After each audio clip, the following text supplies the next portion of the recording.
theory has to have a priority.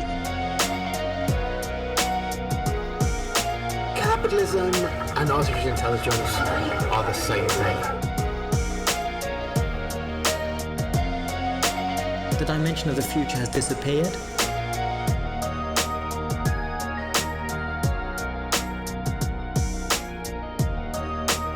There is actually no representation anymore.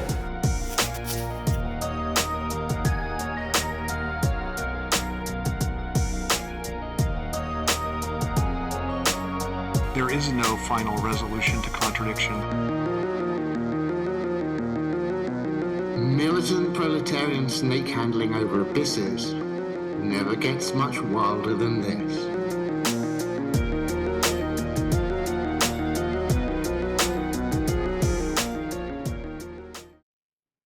All right, everybody, welcome back to the Dangerous Maybe. We are here today. We're gonna talk a little bit about Nick Land's small blog post / essay, depending on what form you read it in, a quick and dirty introduction to accelerationism. And accelerationism is always on our minds, but in particular, it has been this week. So Nance just released a new video on his channel, 3 Billion Nances, about accelerationism. So I think this is just a natural pivot off of that video. Tell them what you did in that video, Nance. Yeah, man. I think, over the last, couple months, you and I have been talking a lot about AI, intelligence, acceleration, and just kind of where the world is headed, where we're even at right now. And acceleration has been a very conspicuous topic that we haven't really explicitly kind of talked much about. Now, I've done a couple podcast episodes about it recently, but we have yet to have like an explicit conversation. We've yet to really make it explicit. And it's this thing. I think it's present everywhere. It's ubiquitous. It's hiding under every corner. In every conversation, but just to make it explicit, like, what is accelerationism? People talk about left accelerationism, right accelerationism, unconditional accelerationism, cute accelerationism is a new. I think it's more an analytic than it is a political project. That's my reading of cute accelerationism. But what even is it? Like, it's a word that we use, and I think we probably use it without stopping and thinking, hey, does the audience know what we're talking about when we're talking about accelerationism? Or are they just kind of going with the flow and keeping up? So, yeah. And that's the thing. One of the things I've had a couple people say recently is, hey, I wish you guys did more introductory content because you guys are like really embedded in this, in a very sprawling conversation. And it's funny because, like, I started off doing introductory stuff. So for those who don't know, I've had a blog for 5-6 years now, and it was originally on Medium. It still is. You can still go to Medium. All the posts are there. But that's where I really started writing. And there's a lot of blog posts over there, like Jacques Lacan's concept of objet petit a, Jacques Lacan's concept of the phallus. There's different exegeses and all this kind of stuff. And so I was always doing stuff at an introductory level to begin with.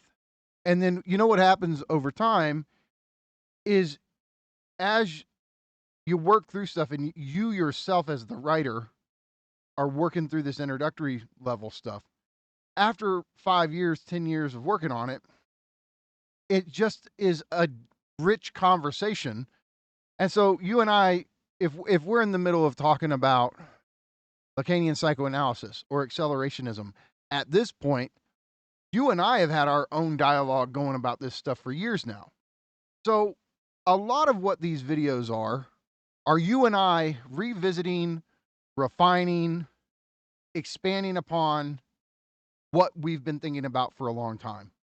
And so, yeah, I don't know. Some of our, conversations aren't going to be as introductory as some people like.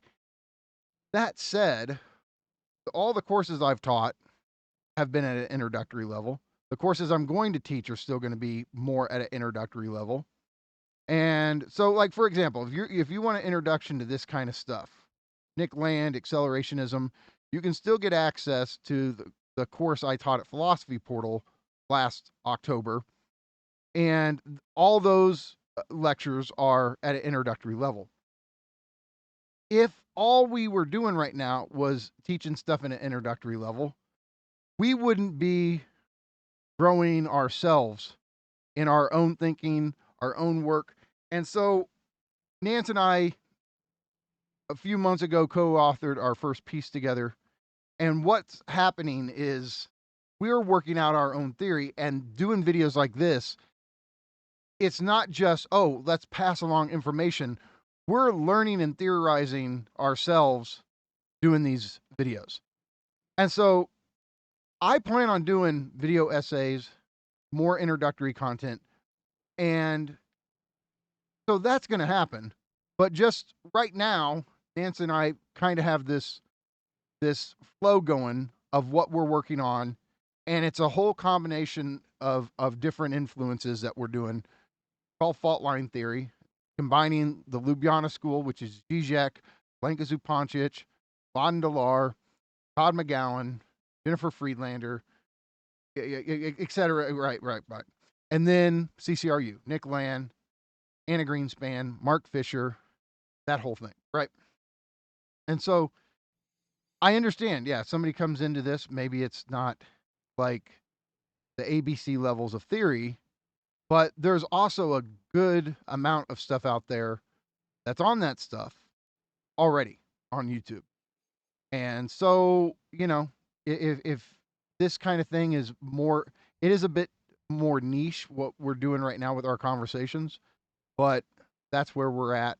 And if you like it, come along for the ride. And if you don't, there's good introductory content. I mean, like, for example, if you want good introductory, straight up, like, here's a concept, let me break it down. On Lacanian psychoanalysis, go to Todd McGowan's channel. Yep.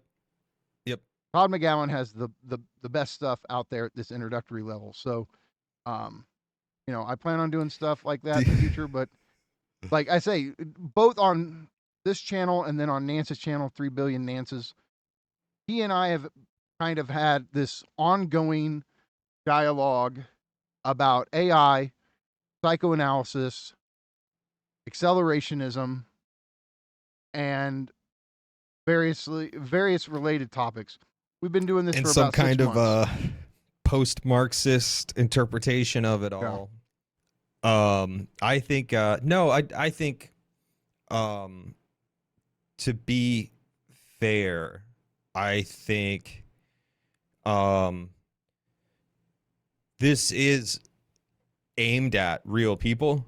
It's like, and well, to be quite honest, like, when I'm engaged in this conversation, it's aimed at you, Mikey, and like the other concrete others who we're having this conversation with. There's like a much smaller constellation of people who I'm really in the forefront of my mind when we're talking about all these things. But I think we both do make an effort to keep it legible and to keep it intelligible, to use plain English. I think it's very introductory.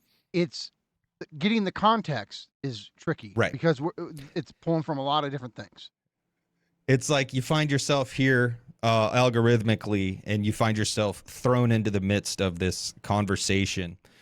And yeah, there is a lot. There's tons and tons of like introduction to these concepts, to these ideas, to the conversation itself. But it's also a living conversation. So if you're here for it, this is not a college course. There is no exam. There's no standardized test where you won't do the ABCD at the end of this. So if a certain word or phrase or concept goes above your head, and you're interested and you're still here for it, kind of pay attention, because sometimes you can use context clues to figure out what it is we're talking about and this and that. I definitely empathize with the person who feels lost. I don't like people who can't speak plain English when they're talking about ideas, but they have to switch to academic ease. I also understand that we are already just like in the midst of this, and we're in the middle of the ocean. So someone on the shore might not be able to see exactly what's going on. So, yeah, also sign up for the Dangerous Maybe on Patreon. Get access to some of the previous introductory level courses for some of these ideas. And soon, moving into the new year, some exciting member benefits that, we've been kicking around some ideas that I just kind of want to do. I'm excited to do some of the stuff we've been talking about. That's precisely because you can get away with, analyzing movies or music over on Patreon in a way that YouTube algorithm will not allow. Dude, so there's all kinds of the stuff. all-seeing eye. Yeah. But that said, look, this essay in particular lends itself to an introduction to accelerationism. So we're gonna do, we're gonna read through it. It's only 4 pages, but it's dense. If this is your first encounter with accelerationism, but we're gonna go paragraph by paragraph, and we're gonna try to keep it as introductory as we can. And so as we move along, we're not gonna it's very easy for us when we hear Nick Land accelerate the process. It's easy for us because we've been thinking about that for 10 plus years. But we're going to stop and think it through and try to explain it to the best of our abilities. So, yeah, but basically this is an introduction to accelerationism written by Nick Land, who we consider the father of accelerationism. He didn't call his philosophy that initially, or even he wasn't even the first one to call it that. Benjamin Noyes coined the term, but Nick Land hasn't ever really rejected his thinking being called that. So he's even come out in support of it. Like he has come out in support of unconditional accelerationism is what he's called it. Right. And so he even talks about that a little bit. Because unconditional you don't know, accelerationism's always abbreviated ACC. And then if you want to qualify it, if you want to talk about left accelerationism, it's L/ACC. You want to talk about right accelerationism, R/ACC, RAC, LAC. And now there's just a bunch of ACs. J-Rag has a video I saw yesterday. J-Rag has a video where he's riffing off all these. Some are, I think, made up. Yeah. But but UAC is one of them, and Nick addresses it here. So I said we get started. We'll try to break everything down, because hopefully this video serves as a good introduction to accelerationism. But we also are planning on doing some more. And as we move along, like I said, Nance just did a video on accelerationism on his channel. And so maybe, when we hit the point where we're talking about left, right acceleration, that's a good point for you to kind of summarize what you were talking about in the video. So this was originally a blog post, or let's see, this essay was first published on JacobiteMag.com on back in 2017. So this is after, this is he kind of comes at this a little late, because everybody had already been writing about accelerationism for a while. But it was kind of important that he, who's considered the father of it, kind of wrote a little introduction to it. So, Nance, why don't you kick us off here? A quick and dirty introduction to accelerationism by Nick Land. Anyone trying to work out what they think about accelerationism better do so quickly. That's the nature of the thing. It was already caught up with trends that seemed too fast to track when it began to become self-aware decades ago. It has picked up a lot of speed since then. Okay, let's pause. All right, so somebody watching this, if they're new to this topic, they could go, cut the shit. What the fuck is accelerationism? Like, let's do the spoiler. Let's just get to the point. Okay, I'm going to try to give the best and most succinct definition of it that I think gets to the heart of what it actually is. I would define accelerationism like this. Accelerationism, on the one hand, it is a descriptive thing. It's just describing something, a process that's at work in the world.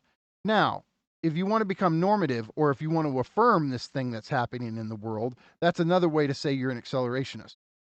But if you say, I think this thing is happening, I think this accelerating process is occurring, that can make you an accelerationist. But that doesn't mean that you like it or you're happy that this is happening. If you affirm it, I think that would be the stronger sense of what it is to be. Not only do you think this process is happening, you're happy and you want to affirm it in whatever way you can. I think that's a better way. So what is this process? What is accelerating? What is building in intensity? It is the technological development spurred on by capital accumulation. So accelerationism sees a fundamental link between capitalism and technology. Now, somebody could say, hey, technology existed before capitalism. We know, of course. But what didn't exist prior to capitalism is the rate at which technology develops. When capital hits, when the Industrial Revolution occurs, there's a takeoff in the speed and accelerationism of tech development. And that is what is accelerating in capitalism, is the rate and speed of tech development. Now, for Nick Land, this culminates in the production of artificial intelligence. He thinks capitalism is artificial intelligence, but that's the basic way I would define it. Now, Nance, do you think that needs qualification, or would you define it a bit differently? How would you start this off? I think when talking about accelerationism, as we know it, because it taking this view of like technological acceleration is inextricably linked with capital at this point, and it's bracketing out the before times. It's saying I don't care about before capital. I'm talking about capital and technology at the same time. So I'm not talking about before capital. I think it makes sense to talk about the singularity. Now, the singularity was a term coined by Werner Vinge. He's a mathematician and a theorist, but also a writer. He also coined the term the surge.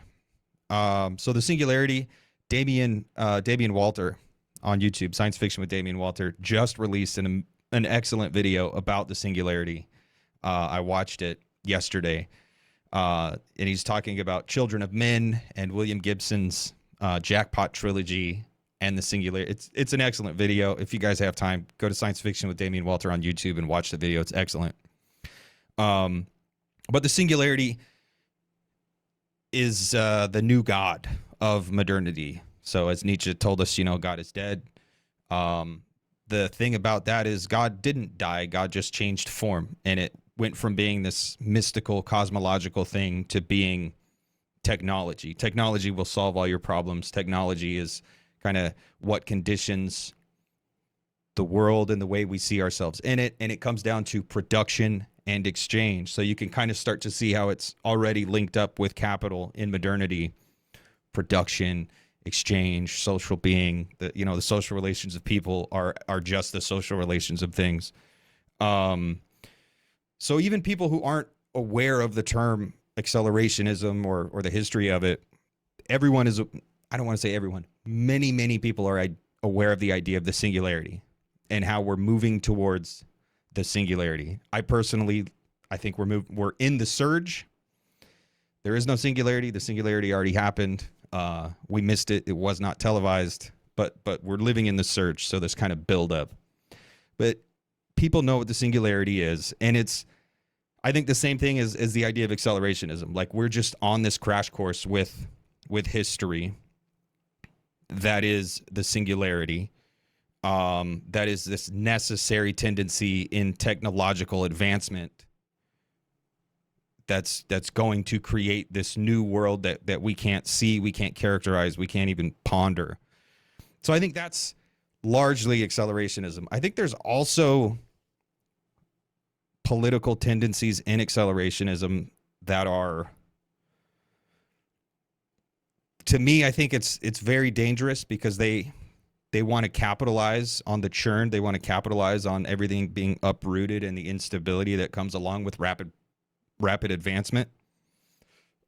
And I think that's very dangerous because it almost always comes down to people being immiserated and like things falling apart, governments collapsing, nations collapsing, and political violence and stuff. So I do think that's another type of accelerationism. People who think push what's falling.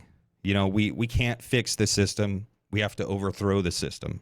So I think a lot of people who see themselves as political revolutionaries are this kind of accelerationist as well. They think flip over the tables and, burn down the temple and let's go build a new one.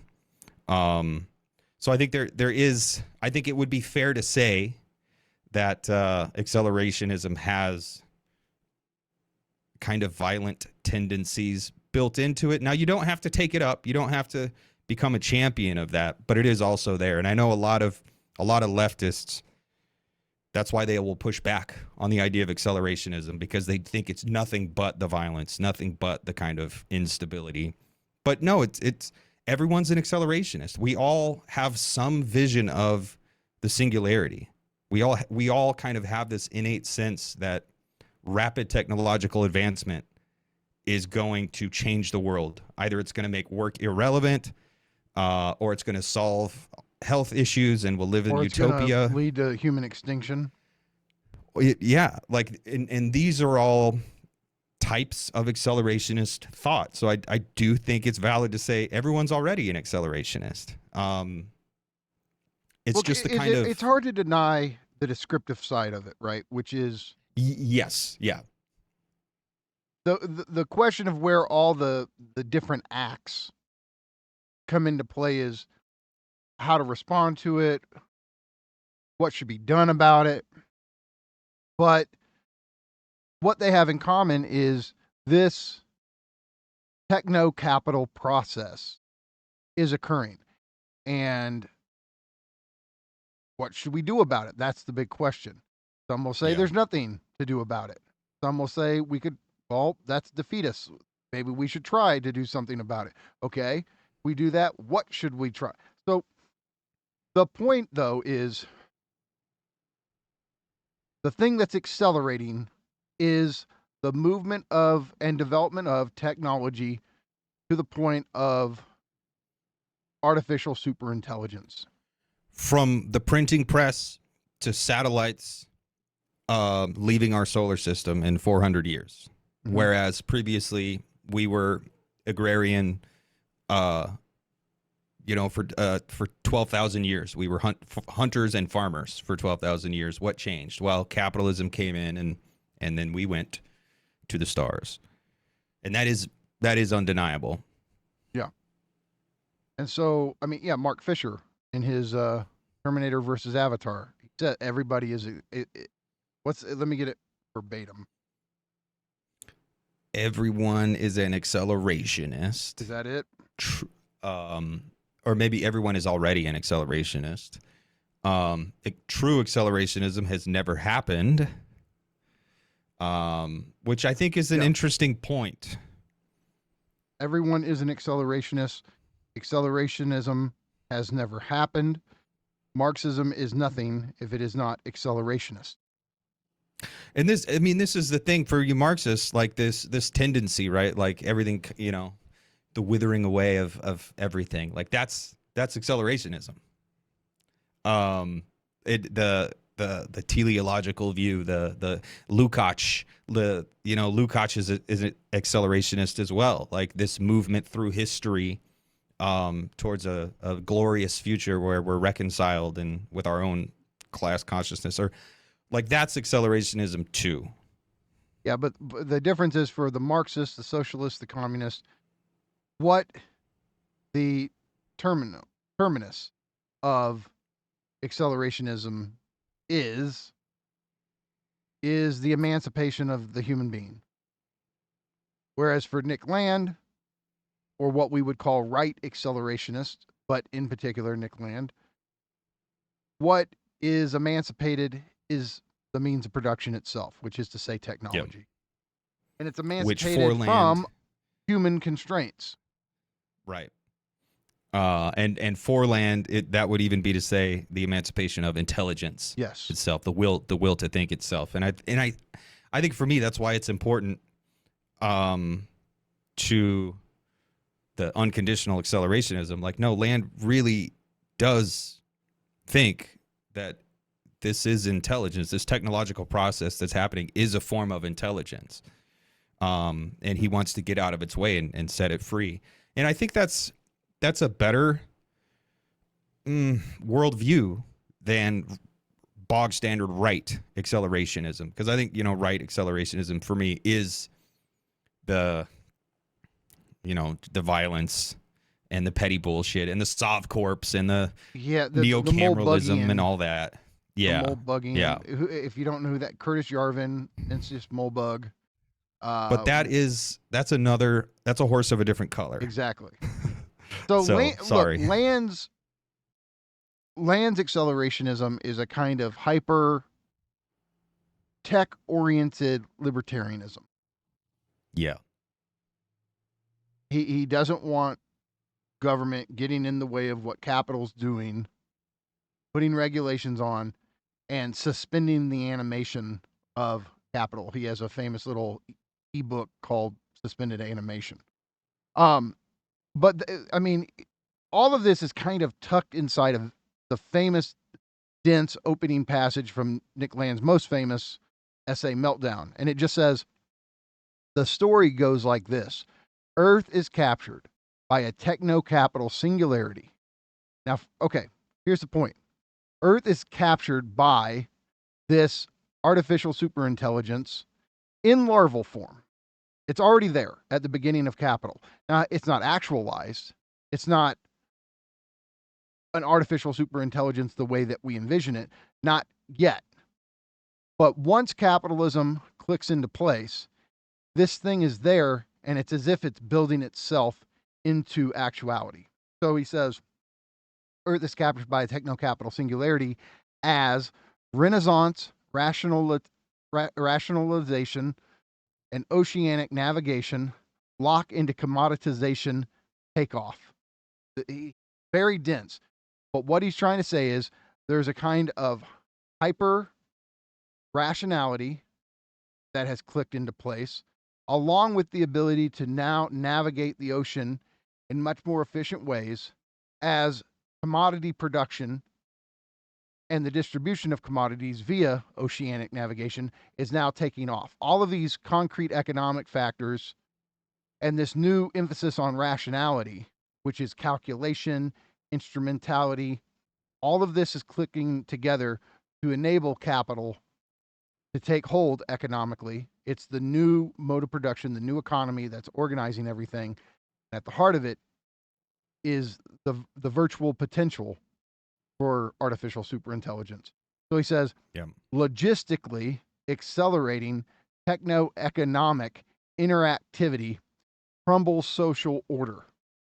So the way he's saying it is capitalism comes in, and it's a system of radical quantity. It's organized around numbers.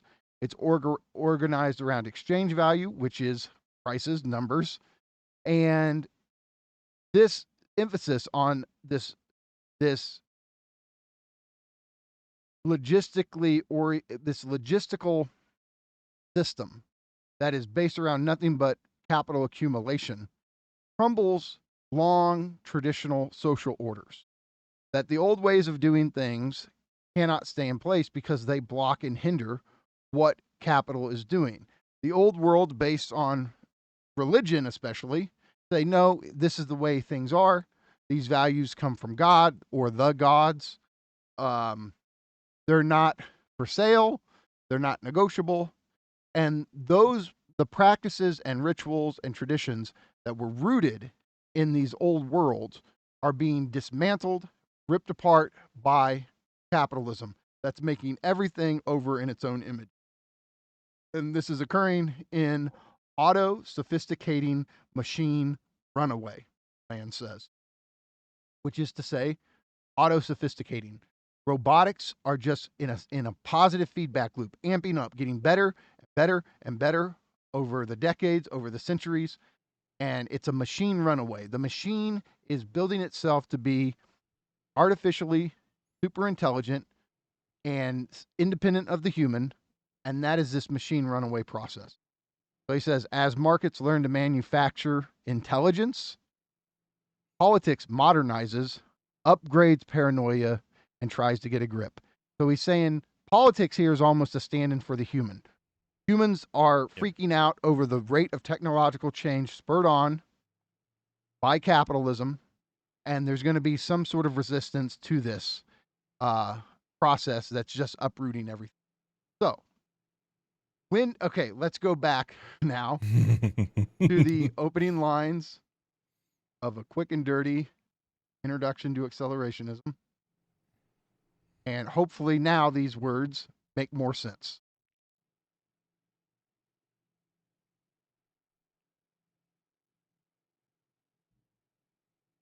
Okay. Anyone trying to work out what they think about accelerationism better do so quickly. That's the nature of the thing.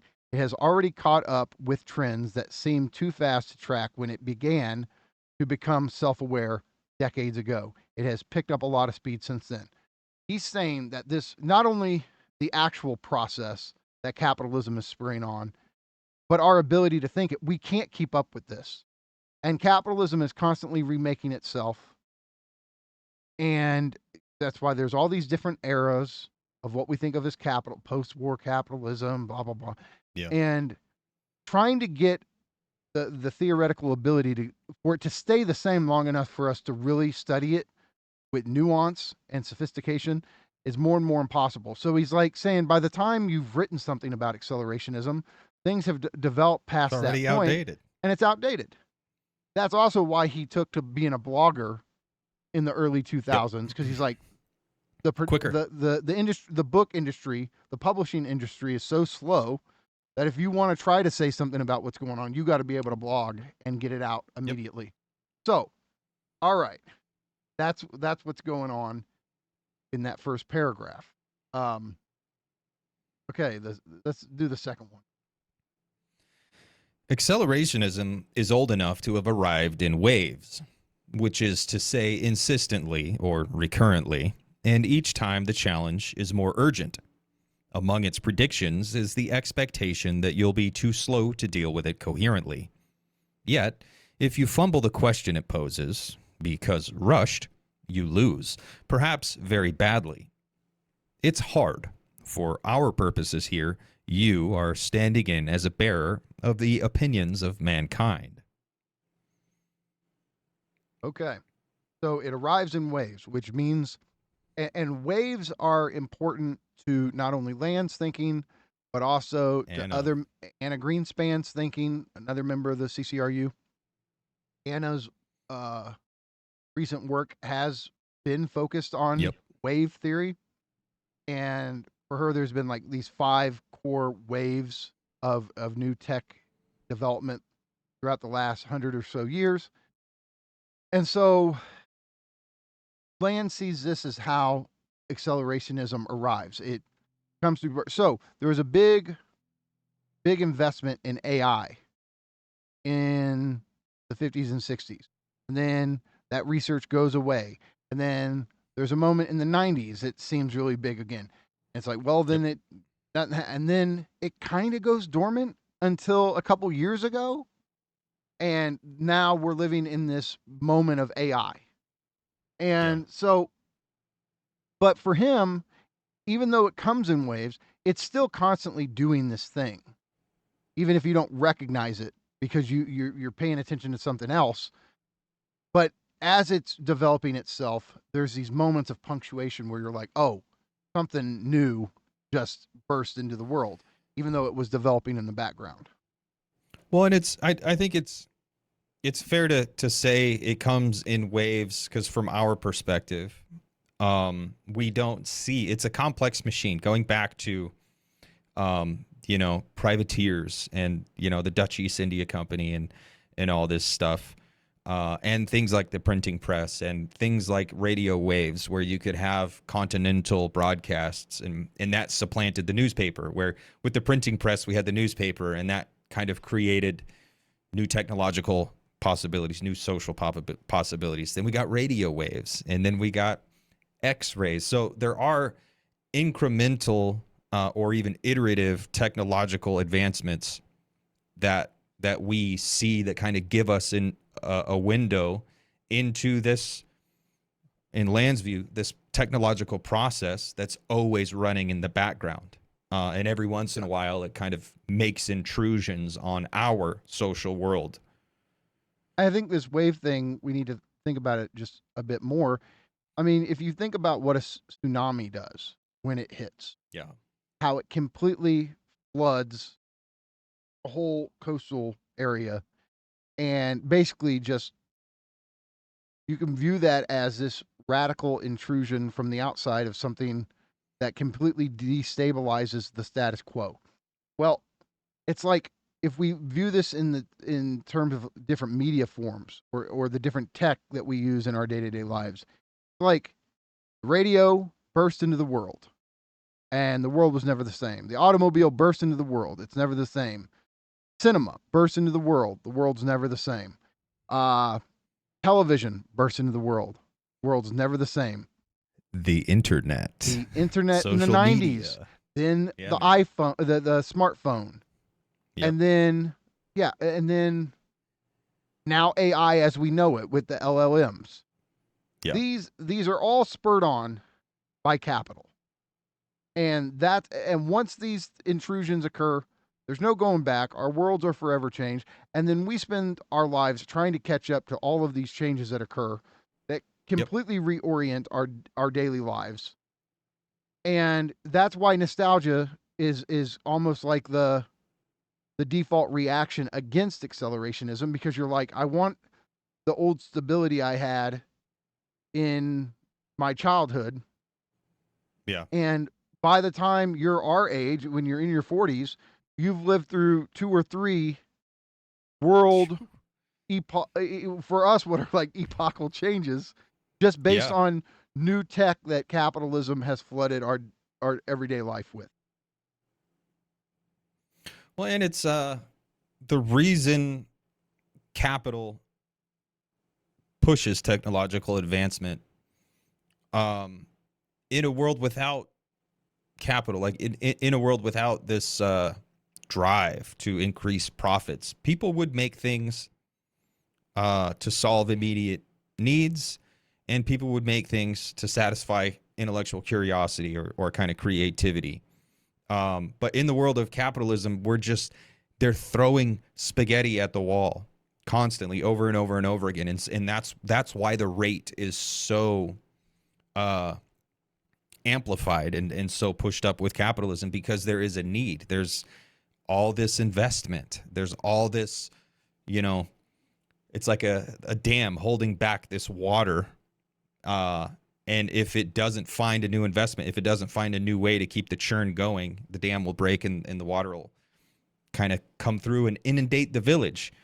So people who are still struggling to see why capitalism and technological advancement go hand in hand, as opposed to like a primitivist world. In a primitivist world, there still will be advancement. It just won't be at such a rapid pace, because it'll be more on a need or desire basis rather than this kind of actual integral need to generate profit. So just try new things and like damn all else. Things are going to fail, but we have to keep coming up with new things, and they have to create new problems. Like that's part of innovation too. That's a huge part of technological innovation is discovering new situations that can be marketed as problems to a consumer that you can then sell a product to. Yeah. No, and I think we have to, like, the acceleration itself is accelerating. And oh yeah. And so look, Karl Marx's Critique of Capital, which was called Capital, very relevant for a long time. But somebody, like, if you wrote a book about social media in 2011, you're sitting there going, how relevant is this text now? And it's of no fault of the author, but you're sitting there going, yeah, but now we're dealing with this AI shit. Like, because if you're doing it, like if you're saying, oh, see how Facebook, Instagram, Twitter, how these things are now taking over all, you're like, yeah, but now it's these LLMs or everything's becoming that. You just can't keep up with this shit at a theoretical descriptive level. By the time you're talking about, look at how these things have affected us, the world has moved beyond those things already. Right. It's like, no, that thing came and left already. That thing is already irrelevant. We're on to the next thing. That's so among its predictions is the expectation you'll be too slow to deal with it coherently. Yet if you fumble the question it poses because rushed, you lose, perhaps very badly. So you need to get the theory right, but you can't slow the process down you enough don't have time to be able to get the theory right. And so he's like, it's hard. And I think that's why actually asking questions about intelligence and subjectivity are better than asking questions about specific expressions of the kind of tendencies that are at play here, which is why we're doing fault line instead of saying, let me, study TikTok in rich detail. Let me study ChatGPT in rich detail. It's like, no, these things are expressions of like necessary tendencies in the techno-capital world that we're living in. So let's really try to think about what makes up the techno-capital world. Well, there's intelligence, and there's the churn, which is this kind of vague process of converting resources into commodities, and then there's subjectivity, and there's us. We also have to think us, people. You can't just think like one-sided, this is what capital does. You also have to think about how we respond to it. So, I mean, the theoretical fault line, or the fault line related to theory, is the Ljubljana School and CCRU. But the fault line that we're trying to think is capital versus subjectivity. Yep. And so, by my book's name. So, but yeah, it's the point is, so for our purposes here, you are the word you are standing in. That should be is right. For our purposes here, you is standing in as a bearer of the opinions of mankind, saying like, yeah, the opinions of humanity just cannot give proper opinions on what's happening. Yeah. Can't keep up. So he says, time pressure, by its very nature, is difficult to think about.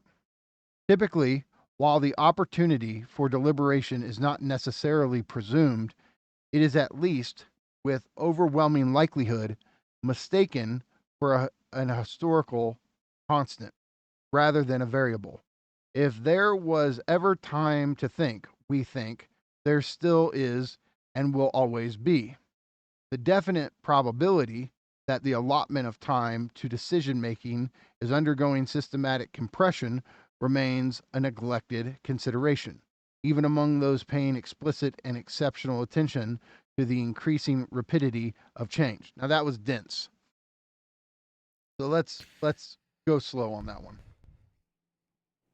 I mean, I think that it is kind of summed up by saying capital was relevant for a century. and still is largely like, yeah, like capital is still relevant, but a book about Facebook written in 2011 is no longer relevant. If there was ever time to think, we think there still is and always was. We can lull ourselves into this false sense of security where people think I can take 10 years to really, really deeply research and write a well-constructed piece or book or analysis or whatever on something. And I mean, you can, but I think it comes down to being smart about that something. If you're going to choose a specific feature, if you're going to choose one specific expression of what's going on, I think it's a waste of time. We are running out of time. Acceleration is accelerating. And I do think, you know, we're inside of a decade of seeing truly unimaginable capabilities in our technologies. And the reason for that is because every year the tools compound on themselves. So go back 400 years. People had, you know, a boat and a printing press. And over time, those tools have compounded into computers that can write computer code, and you don't even know, you don't have to know exactly how to code. You can just give it a vague idea and it'll run through a million different possibilities and it'll spit out, this is what you need, this is what you need, this is what you need. So it's this compounding process. So we are running out of time to really take an in-depth look at Facebook or TikTok, or I don't know, current things that are happening. But we find ourselves often lulled into thinking, oh, we'll be good because I'm a Marxist, and We so can't cope nothing's with this really as changed. it's a trauma, honestly, that we do not have time. So when he says time pressure, by its very nature, is difficult to think about. It's difficult to think about, one, because it's traumatic, and two, because you don't have the time to think this pressurized lack of time, the time crisis, right? You Typically, get deer in the headlights. right? You become a deer. You become petrified.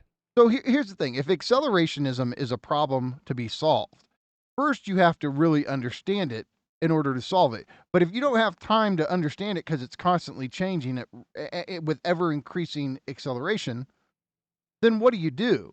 And so he's saying we like to think, because human beings long had the opportunity for deliberation, it seemed to be this historical constant. We could always rely that humans have the opportunity for deliberation. He's saying we cannot cope with the fact that that's gone, or it's dwindling away very quickly, and that there's a systematic compression of time that you can't even, it's like we neglect to consider that. Like, no, you don't have time to describe, to analyze, to theorize properly anymore.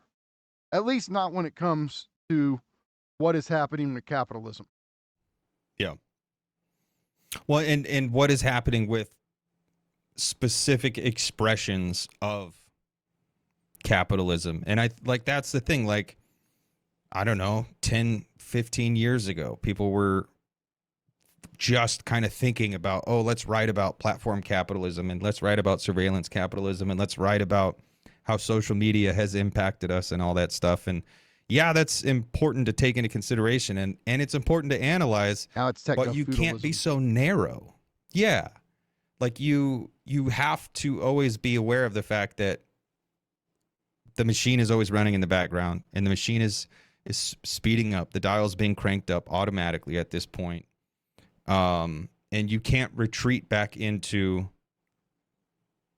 oh, let's sit around and let's do academic debate about this, and let's take our time and let's make sure we're all peer reviewed and this and that. Like, those things are broken. The giant new factor that comes in is going to have to reorient how you interpret. Like, sorry, we cannot view social media now in isolation from what's happening with LLMs. Like, where is this going? How is this like?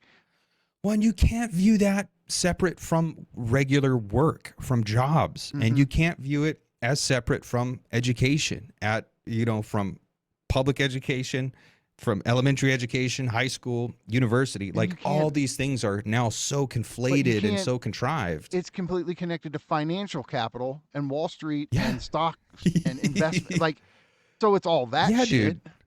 Yeah. When you want to think about a hotel, you have to take into consideration insurance companies and financing and investment bankers and shit like that. Like, and so you go, wait, for me to understand what's happening with capital, I have to think the whole entire fucking world? Yeah, kinda. Yeah, you kind of do, dude. Like, fuck. Yeah. Okay.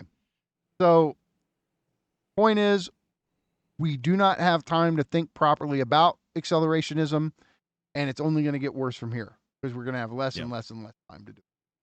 So he says, in philosophical terms, the deep problem of acceleration is transcendental. It describes an absolute horizon and one that is closing in. Thinking takes time, and accelerationism suggests we're running out of time to think that through, if we haven't already. No contemporary dilemma is being entertained realistically until it is also acknowledged that the opportunity for doing so is fast collapsing. So he kind of just said what he just said, but he throws in this word in italics, transcendental. So, again, because in this video in particular, I'm trying to think, somebody's hearing that word for the first time. So what does it mean? Well, okay, this could be an hour-long detour, and I'm not going to allow it to be that, but I just want to touch on this.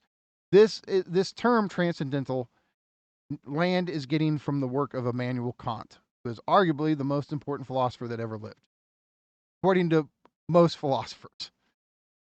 So transcendental here essentially means that which is the structure and condition of experience. And so for Kant, he actually thinks time, space, causality, these are actually components of the mind, and they are the structures that form experience as we experience it. All of our experiences are spatial, temporal, causal, but Kant doesn't think that's because that's what the world is in itself. He thinks these are rules and protocols the mind imposes on raw sense data to give them a cohesive, organized form. So, Land takes that, and because he's influenced by Deleuze and Guattari, these really important philosophers that he's going to talk about in a minute, the transcendental isn't just isolated to the human mind like it is for Kant. It has a broader reach, and for him, basically, capital itself becomes the transcendental. It is the thing that structures all of our experiences in the world that we're living in. And because of that, acceleration spurred on by capital is transcendental. The acceleration we're all dealing with is a structural, formal element of the entire world we experience. And because it's the condition of the world, it's not just like some contingent chunk of the world that we could easily do away with. It is the very structure that organizes the world as we know it. And so that's what makes it so difficult to cope with, is that it's the formal basis of everything that's happening. So that's more or less, and full lecture could be on just the word, the transcendental, but hopefully that suffices for now. What about this next paragraph, Nate? The suspicion has to arrive that if a public conversation about acceleration is beginning, it's just in time to be too late. The profound institutional crisis that makes the topic hot has at its core an implosion of social decision-making capability. Doing anything at this point would take too long.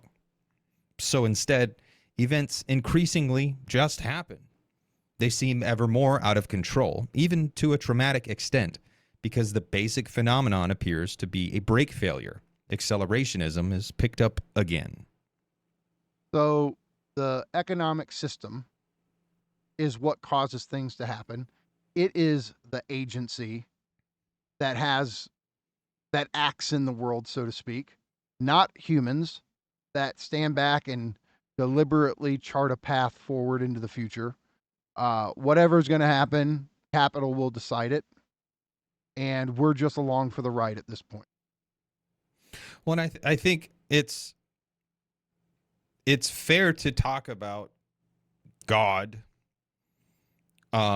Before modernity, God was the transcendental. Before technology and tech advancement and accelerationism kind of came into play, God was doing this largely and in general, right? There were always kind of atheists and there were always uncontacted peoples and stuff like that. But in modernity,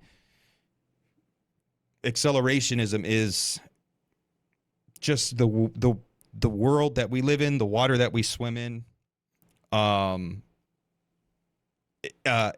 Events increasingly just happen. Like in the before times, people attributed things to gods and cosmic forces and this and that. And now there are people who just attribute things to acceleration.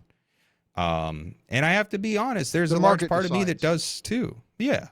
People talk about the invisible hands. People also make decisions in boardrooms. Like they're not just flippantly talking about, the Chicago school and dumb shit like that, but they're like, well, I really don't want to decline this guy's health insurance policy claim for the life-saving medication, but I just have to do it because it's the fiduciary responsibility to our investors, and we don't actually hold power. The investors hold power. And then if you go to the investors firm, they don't actually hold power. It's the shareholders that hold power. And then if you go to the shareholders, they don't hold power. It's the insurance companies that hold power. And at the end of it, it's the logic of capital that determines that's what's exactly going on. it. That's exactly it. The logistical layout of accumulation. And you can see with going back to Meltdown, talking about updating paranoia. So instead, events increasingly just happen. They seem ever more out of control, even to a traumatic extent. Like that is happening now. Like politically, we are having just traumatic events that are just happening. And it's baffling to people. And it sucks. It sucks to be alive today for a lot of reasons, because you just see horrible things. But I think it's happening because the real world is evaporating. The real world is withering away due to this acceleration. Well, and it's to validate what Land was saying in Meltdown. So this growth in paranoia, well, what spurs on conspiracy theories? It is a paranoia, a sense that something above and beyond what we experience in our world is pulling these strings, manipulating us, and the conspiracy theorist is trying to get to the bottom of it. The problem is, what they don't seem to get is that it really isn't some human others, some group of elites, ultimately. No, it is this virtual, invisible thing called capital. It's a ledger. It's a spreadsheet.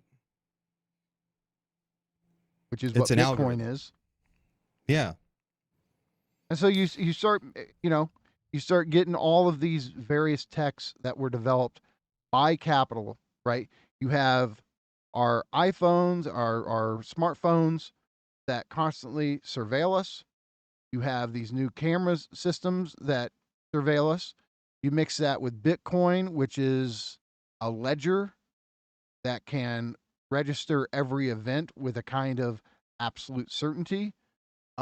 You mix that with AI and LLMs, and all of this is the logic of capital taking on material, robotic, concrete instantiation.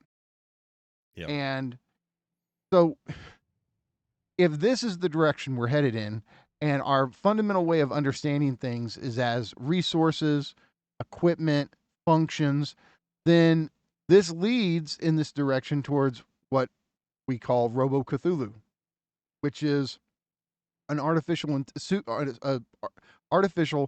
superintelligence that will have no concern for human inefficiencies, which is to say subjectivity, the human itself.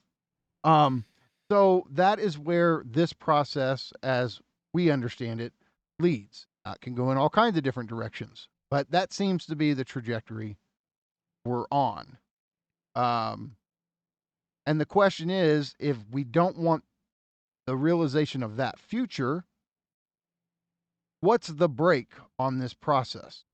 And that's the thing we're trying to, like, I don't even know if we're trying to answer it so much as think it, but that's precisely what Nick says we don't have time to do.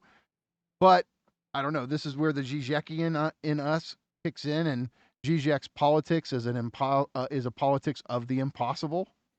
Yeah. It is making what is impossible possible.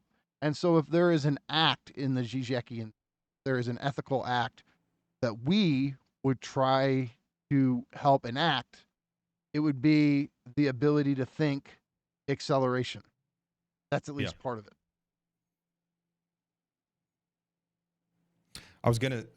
I always think like when it comes to that question, like, what are we doing? Are we thinking it? Are we trying to think it? Are we trying to answer the question?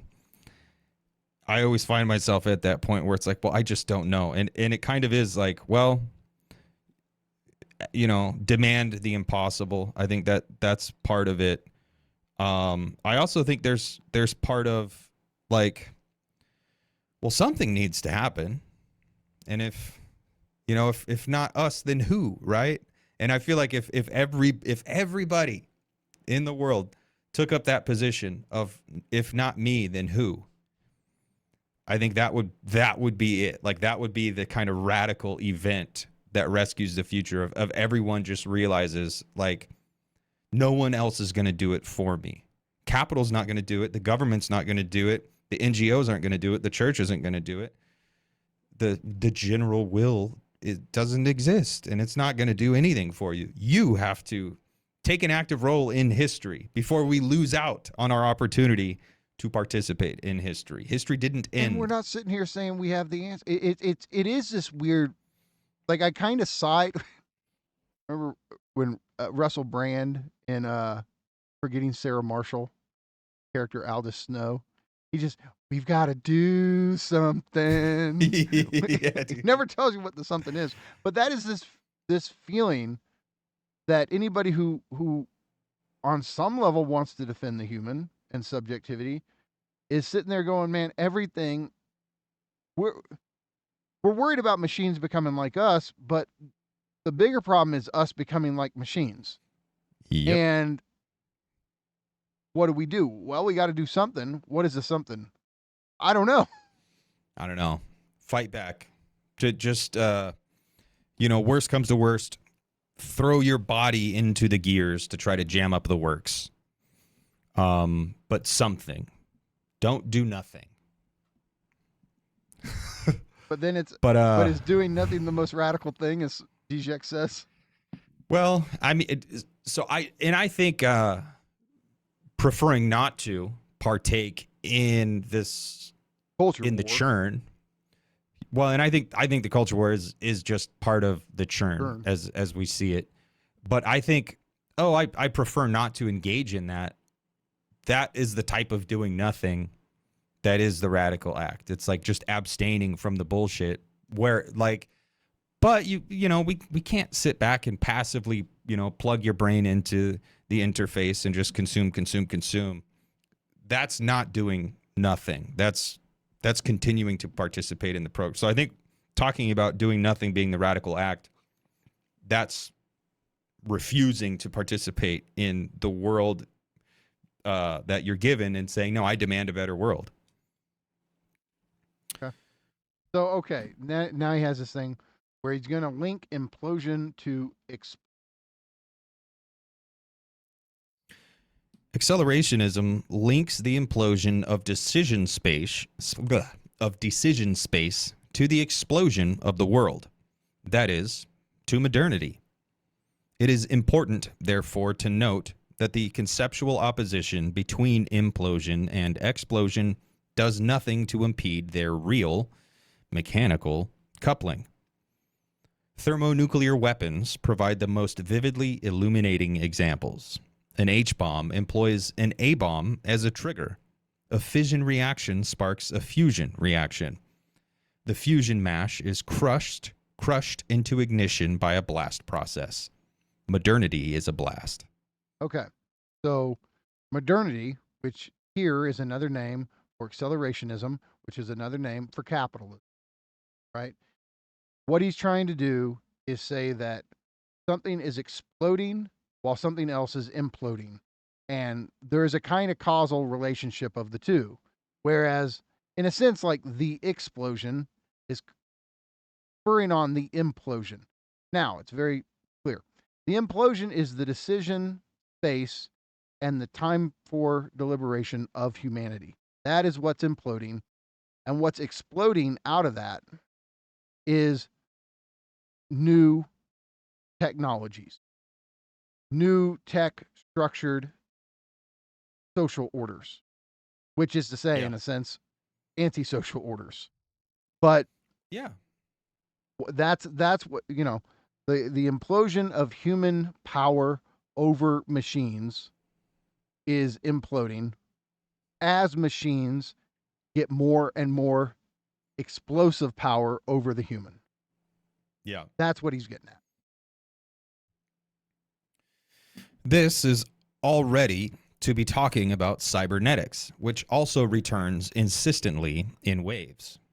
It amplifies to howl and then dissipates into the senseless babble of fashion until the next blast wave hits. Okay. We recently did this, but Nance, what is cybernetics for somebody who hasn't done a lot of work on this? If you've heard the word, which you probably have, but you don't know what it means, cybernetics it's the communication within and the control over complex systems. So think systems, theory, anything can be a cybernetic system, but when where the rubber really hits the road is when we come after the Industrial Revolution, after we create the modern computer, and we start to dream up robotics, and we start to understand that we can miniaturize machines that used to be large, and we can automate processes. We can take the idea of communicating across the globe and miniaturize it into a little 6-inch device that you carry around in your pocket. So it's the manipulation, the control of and over complex systems, which here in modernity take the form of computers. So we used to live in a world that was local, like it was your village or your, wherever you were born. People didn't go much further than 20 miles or so wherever from where they were born. You got one job, you worked there, and the world was much smaller. But now, thanks to the computer revolution, we really do live in this global system. We ourselves are a complex cybernetic system. And we are members of the system just as much as our technology makes up little nodes in that system. And it creates conditions for us to lose our agency. It creates conditions for us to forget that these are tools that we're supposed to be using for our own benefit and our own edification. And that's how we come to imitate the machine, and we're kind of we're diminishing our own subjectivity. But ultimately, cybernetics has to do with controlling complex systems. So it started out military and kind of climate sciences and complex mathematics. But over time, it's come to everything is a cybernetic object. All of our commodities have something to do with cybernetics, be it your phone or your TV or even like the social media that you're looking at, that you're consuming. That's a cybernetic system. But It's all here's the thing. computers, baby. So cybernetics, though, there's two primary ways it's understood: positive feedback loops and negative feedback loops. And so, for example, an air conditioning system is a negative feedback loop. So what we would call, let's say, the temperature in a house, we can call that a system, correct? Yeah. And especially once you introduce the air conditioner into it, all of those various components make up a complex system. And so what the air conditioning unit does is it's part of this system that's trying to bring the temperature to an equilibrium, a stable point, right? So if it's 90 degrees out, let's say you want to keep it at 74 degrees in your house. The air conditioning unit cools down the air, and then as it begins to heat up again, it kicks back on, makes sure that 74-degree temperature is maintained, and that's the steady, that's the equilibrium, the homeostasis point within a negative feedback loop. And the point is, like, you have a system that's trying to raise the temperature, is trying to raise the heat in the house, but you have a negative injunction on the basis through the air conditioning unit that keeps the system stabilized at 74 degrees. Now, we see this in nature too. It's not just technology. Diabetes is a positive feedback loop if left unchecked, right? Because it just increases the blood sugar.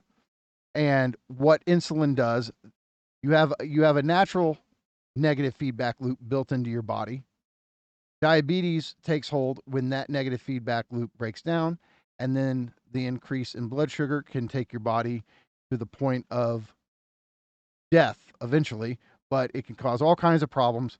Insulin it functions as a synthetic negative feedback that regulates the blood sugar, all of that. So these are very kind of humble examples of a negative feedback loop and a positive feedback loop. But capital itself, which Marx defines as MCM prime, all that means is you take money, you invest it in the production of a commodity. Say you open a business that makes chairs, you make commodities, and then you sell that commodity and you gain a profit. That is a positive feedback loop because it's just constantly increasing the accumulation of profit. So capitalism itself is a positive feedback loop. And because of that, it's one that's guaranteed to bring destabilization, waves of the new, waves of thresholds being crossed, because it completely fights against negative feedback for its own positive feedback. So the negative feedback loop is regulation or normalcy or stability, stasis. And the positive feedback loop is deregulation or acceleration, change, or instability. So that's like the fundamental way to view all these kind of complex systems. Is it stable, or is it geared towards ultimate instability? Is it running off the rails? Yeah. And so Norbert Wiener and all of these famous, the original cyberneticians, they all focused on negative feedback loops. And what was unique about Nick Land and his group of fellow philosophers, the CCRU, the Cybernetic Culture Research Unit, is they viewed capitalism, modernity, and accelerationism in terms of positive feedback loops. And so they are a cyber positive form of theorizing. Go, baby, go. Yeah. Accelerate the process. That is a positive feedback maxim right there. Yep. So, and okay, so they're going to talk, he's going to give, Nick's going to give some examples here. Already kind of touched on one, but he's going to explain it in terms of Deleuze and Guattari now. For accelerationism, the crucial lesson was this: a negative feedback circuit such as a steam engine governor or a thermostat, functions to keep some state of a system in the same place. Its product, in the language formulated by French philosophical cyberneticists Guy Deleuze and Philippe Guattari, is territorialization. Negative feedback stabilizes a process by correcting drift and thus inhibiting departure beyond a limited range. Dynamics are placed in the service of fixity, a higher level stasis or state. All equilibrium models of complex systems and processes are like this. To capture the contrary trend, characterized by self-reinforcing errancy, flight, or escape, D&G coined the inelegant but influential term deterritorialization. Deterritorialization is the only thing accelerationism has ever really talked about. That's a key line in this essay. That's it. That's kind of what it's also kind of the one, not the one, but one of the main problematics with, I think, accelerationism. It's like, but re-territorialization, capital re-territorialization. And that, okay, and so this word, he leaves one of the three words out, and this is one of the famous critiques of land. So, okay, hold on. Briefly, territorialization. That is when you're in a stable situation, a reliable environment, you have a kind of foundational orientation that endures, right? That's being territorialized. We can call that being at home. The sense of I have familiarity with my environment, with what's going on, with how to treat others, what to expect. And because that's how the old world was, people lived and died in the exact same world they were born into. You and I, Nance, will not die in the same world that we were born into. In fact, we feel like we've lived through 2 or 3 worlds already. Yeah. And if we live a full life, that means we got what, 2 or 3 more to go? I think more, potentially. Because if the rate just keeps exponentially, because the clip is accelerating. Yeah, it's at an accelerated clip. So yeah. But that's that stability, that territory, that ground or that home that you're tied to. That's the nostalgia that people feel when thinking about the rapid pace of the future's approach. People look toward that territory, and accelerationism is doing this constant deterritorialization. It's doing this constant uprooting. It is instability. It's flux. It's everything in constant flux. And that, again, that's why capital and tech come together to make accelerationism. Right. Tech isn't this destabilizing part of life. Language itself is technology. You could even go so far as to say the conception of self in the kind of imaginary is a form of technology because it's an augment to our base animal nature. Religious principles are technologies. All these things are technology. But when capital comes along, capital has this feature of the churn, and so it is this constant deterritorialization, this constant move, MCM prime. And then the thing with MCM prime, it's MC. It's not this one little thing that you do and then you fuck off to the forest to live like Robinson Crusoe with your, the spoils of war. No, it's a circuit. It just keeps. Yeah. You just keep repeating it. And that's the deterritorialization.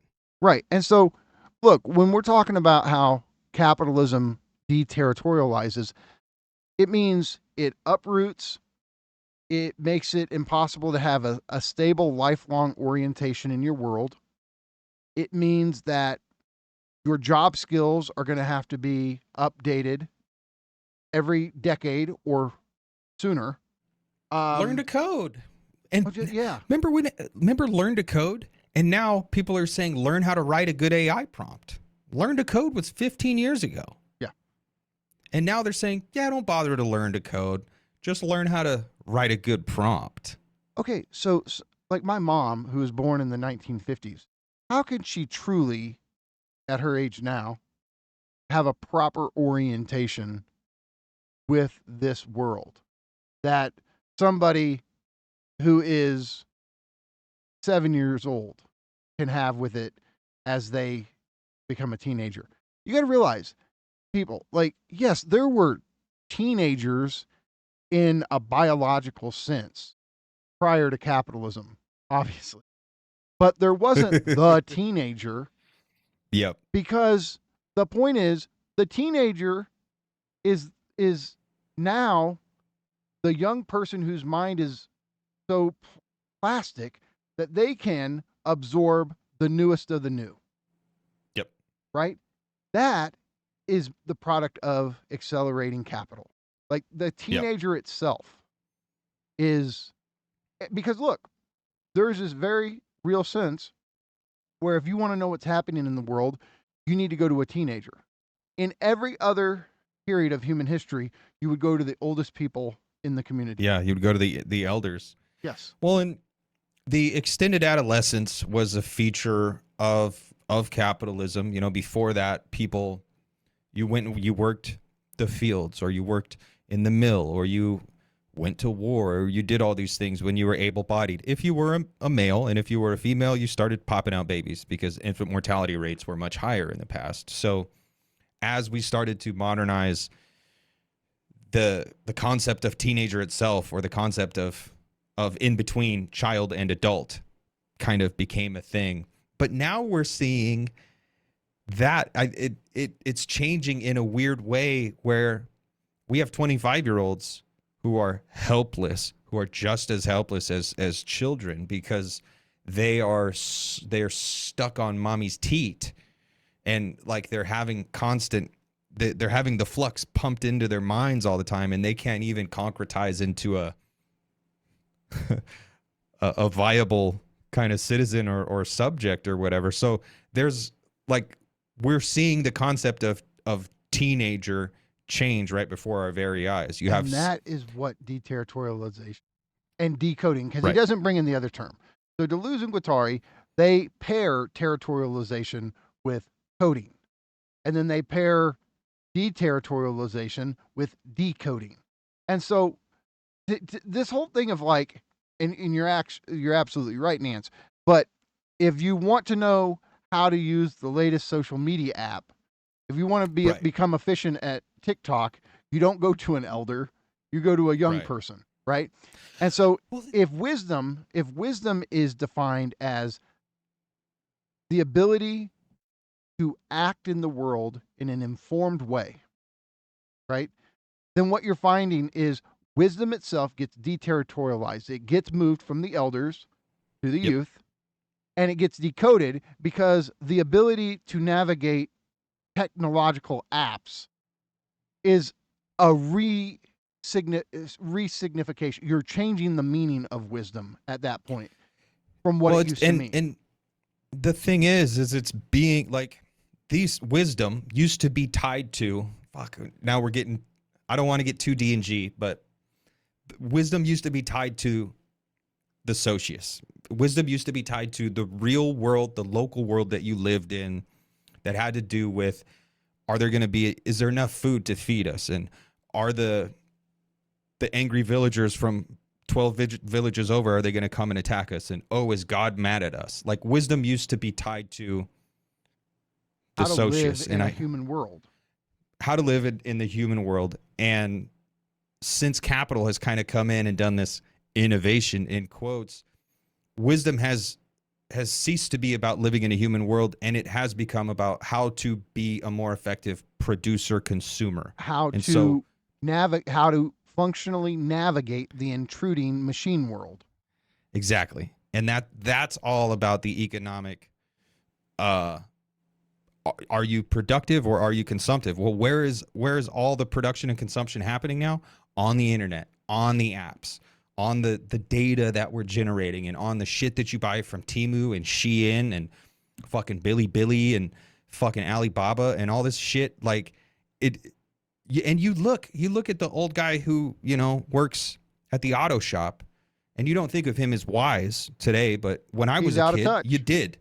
You did look at those guys as like, oh yeah, that's an elder. I'm gonna maybe not show respect, but at least deference. But now we live in the world dominated by apps and the kind of bullshit that goes on the internet. And so we do know-how. We have revalorized youth, because there was already this valorization of youth on the left, especially with like the 60s. People were like, oh, the youth are the future. We need to look to them to answer all these questions. And that didn't work out. But we're seeing it again now with the valorization of youth and the recoding of wisdom, where all these older people who may be less useful to things like TikTok and ChatGPT and all the apps that are dominating the economy, they're kind of thrown to the wayside, and they are seen as less valuable and out of touch, when it's like they haven't changed. Capital has changed, and the kind of overriding narrative is what's changed. So I'll just say briefly, yes, one of the famous critiques of Nick Land is that he leaves out the third pair of terms: reterritorialization and recoding. Now, Deleuze and Guattari, in their famous book Anti-Oedipus, which is what profoundly influenced Land, they talk about how capitalism reterritorializes and recodes. And they primarily think of this in terms of the Oedipus narrative. So this is something they're going to have an issue with. They have a problem with this, but they think capitalism uses Oedipus, which I'm going to presuppose that you know what the Oedipus complex is. Okay, yeah. That's what I'm going to just presuppose here. But what they see it as, like, that sense of mommy, daddy, me. Daddy has the authority. I have to learn how to be subservient to this authority and play by the rules if I'm going to have a good life. And they see that as expanding into the workplace. And, it's teaching you how to limit your desire, play according to authority, please authority. Now, see, your dog there, he's acting in a anti-Oedipal way. He's just intruding on your video and just not giving a shit. And that's a big fuck you, Dad. Dogs don't have Oedipus. Dogs don't have we try to Oedipalize them, but it doesn't work. So, long story short, Mark Fisher, Peter Wolfendale, there's these influential thinkers who have critiqued Nick on this thing of leaving out reterritorialization. But for Nick, and this is him, because Deleuze and Guattari do not hold this position. He wants to associate capitalism with deterritorialization. So even though he's kind of implicitly like attributing this to D&G, that's not their position, it's his. And you can say that he's right, but I think it's important to say this total identification of deterritorialization with capitalism, that's more Nick than it is. And Nick will support it, again, by making recourse to the will to think. So, like, Nick does have a solid kind of scaffolding and a solid framework. It's not like he's just missing this or overlooking this. No, he knows what he's doing. Right. And for it taking his view, it is entirely consistent, because it is this thing that is on this diagonal line of flight out. It's not going to need to re-territorialize. It's going to keep deterritorializing itself. And yes, while it's kind of stuck in the human security system, and while it's still trying to set itself free from the suspended animation that we've put it in, it's going to re-territorialize and re-territorialize, but ultimately it will reach ultimate or it will be an ongoing process of deterritorialization, which leads to a post-human future because it deterritorializes itself away from us. And that is that's where the conceptual difference. D&G could not envision a capitalism that can survive without the human. Right. And Nick can. Right. And so that's why he goes in his own original direction with making this identification between deterritorialization and capital or acceleration. So, okay. In socio-historical terms, the line of deterritorialization corresponds to uncompensated capitalism. The basic, and of course, to some real, highly consequential degree actually installed, schema is a positive feedback circuit within which commercialization and industrialization mutually excite each other in a runaway process, from which modernity draws its gradient. Karl Marx and Friedrich Nietzsche were among those to capture important aspects of the trend. As the circuit is incrementally closed or intensified, it exhibits ever greater autonomy or automation. It becomes more tightly auto-productive, which is only what positive feedback already says. Because it appeals to nothing beyond itself, it is inherently nihilistic. It has no conceivable meaning besides self-amplification. It grows in order to grow. Mankind is its temporary host, not its master. Its only purpose is itself. That is the Landian position, not the Deleuze-Guattarian position. And so, auto-productive. And capital is going to develop ever greater autonomy for automation. And it's inherently nihilistic. Why is it nihilistic? Because it doesn't care about anything except quantitative accumulation. It doesn't care for intrinsic human meanings or values. It doesn't care about our religious traditions. It doesn't care about love. It doesn't care about friendship. It doesn't care about symbolic exchange. It doesn't care about any of these things that humans care about. And in that sense, the loop of capital, the cyber positive loop of capital, is nihilistic. And, for us, we've been thinking a lot about nihilism. That's where Land himself just basically said a capitalistic churn is nihilism. And, it has no conceivable meaning besides self-amplification, more profits. It grows in order to grow, and it's through this more. That's where the economic necessity be a competition for new robotics comes into play. Yep. And so mankind is its temporary host. Like, it needed us initially. It needed our level of intelligence, but it's not going to. We are not its master. It is our master.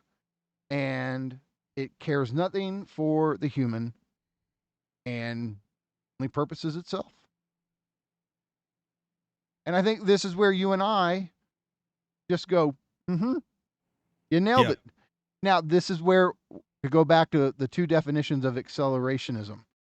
If what Nick is describing here, just as a process that's happening in the world, you and I go, yes, we're with you. When he affirms it and says, this is what I want to champion, that's where we stand back and go, really? Yeah, I don't want that, man. I don't want to be turned into Computronium, or I don't want to be turned into a paperclip, or I don't want to watch the world collapse around me, or know, the world that my children are going to have to deal with is going to be vastly worse than the world today. And like, no, I want a human future. I don't want a machine future. Can I ask you this? Okay, so look, you and I have talked about this before, but for those of you who don't know, old land, and I mean the land that wrote this essay is still kind of old land. because it was 2017. But Old Land is very much a strange sort of Calvinist.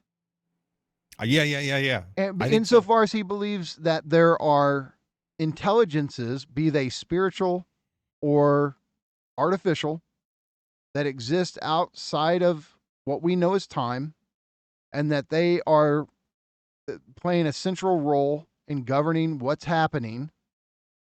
So, if that's your cosmology, that's not nihilistic. And yet, somehow, these forces in the outside are aiding capital, which is nihilistic.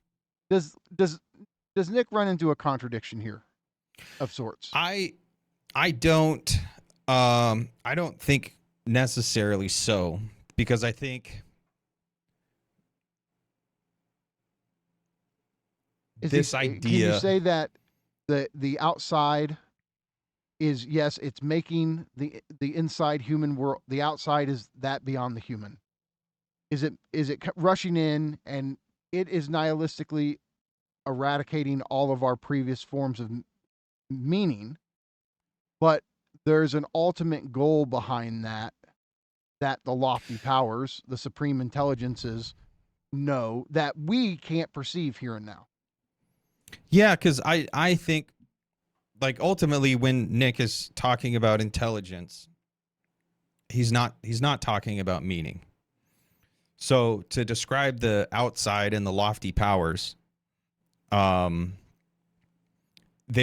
this almost autonomous process of newness that spontaneously came into being at the beginning of the universe. It's all matter in motion. There is no meaning. Nothing is real in this sense that we mean when we say, is it real? Real meaning. Like, it is just like this stochastic process of matter assembling itself into entropy resilient forms that can go on to produce new forms, that can go on to produce new forms, that can go on to produce new forms. It looks like intelligence to us, and it takes the form of intelligence to us, like instrumental reason, because that's also a thing that we do. We also assemble things that can persist and resist entropy and make new things, or serve as a kind of source of novelty or newness. So it's like desiring production, and there's no kind of agency or will or meaning attached to it at all. It is just like quantum bits popping into existence and sticking around for long enough to bump into another one, that then bump into another one, and everything is just this complex assemblage. There doesn't have to be any meaning in that at all for it to be intelligent in the way that Nick cares about intelligence. So ultimately, I maintain, going all the way back to Thirst for Annihilation, Nick saying that ultimately it's pointless to be a human because we're here and we're gone in the blink of an eye, and we don't persist, and it's futile to try to exist, and communication is this attempt to try to destroy yourself to move on to something else. Yeah. And what does persist is what Nick is concerned with. Nick is ultimately concerned with what will continue to be when all is said and done. I think for him, on the inside of his view, there is no contradiction. Now, me being on the outside of his view, I do think it's a contradiction, but trying to steelman him, I think I see where he's coming from. Okay. But that was good. And the short version interpretation. Yeah, the short version is, I think there's contradictions, but you can see why Nick doesn't. Right. Okay, so now we come to the famous Deleuze-Guattarian, Nietzsche-inspired proclamation. So Nick says, accelerate the process. Recommended Deleuze and Guattari in their 1972 Anti-Oedipus, citing Nietzsche to reactivate Marx. Now, I just want to say, Marx obviously influenced anti-Oedipus, but not in the way that a lot of Marxists that we know would like. I think about Chris Catrone. I think about Daniel Tutt. Because what is noticeably absent from anti-Oedipus is class struggle. So the way that Marx conceptualized capital completely influenced them, but a Marxist politics did not. Yeah. And that's where the Marxists we know would take issue with D&G. Instead, they went with this kind of Nietzschean Marx hybrid. Okay, to continue, I just wanted to say that Marx is there, but not in the way that most Marxists like. I think making a distinction between descriptive and prescriptive here makes sense. And the Marx describing capital is one Marx, and then Marx what to do about as capital. the source of a political injunction is and I do think they can be separated, and for me they are separated. And I think we have run into a lot of, I guess, consternation with other Marxists who they're like, no, the political Marx is the one you must take. And it's like, and we're tapped into the descriptive one. Yeah. So that's where we kind of identify with D&G on that in this abstract kind of way. But yeah. And then we'll go on and problematize D&G why we're not D. Yeah.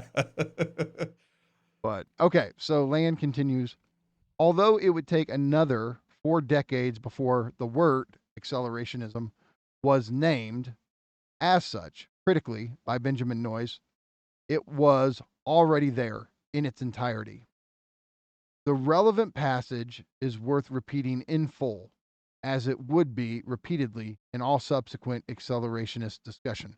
So, all right, before Nance reads it, I just want to say this is the famous quote from D&G's Anti-Oedipus.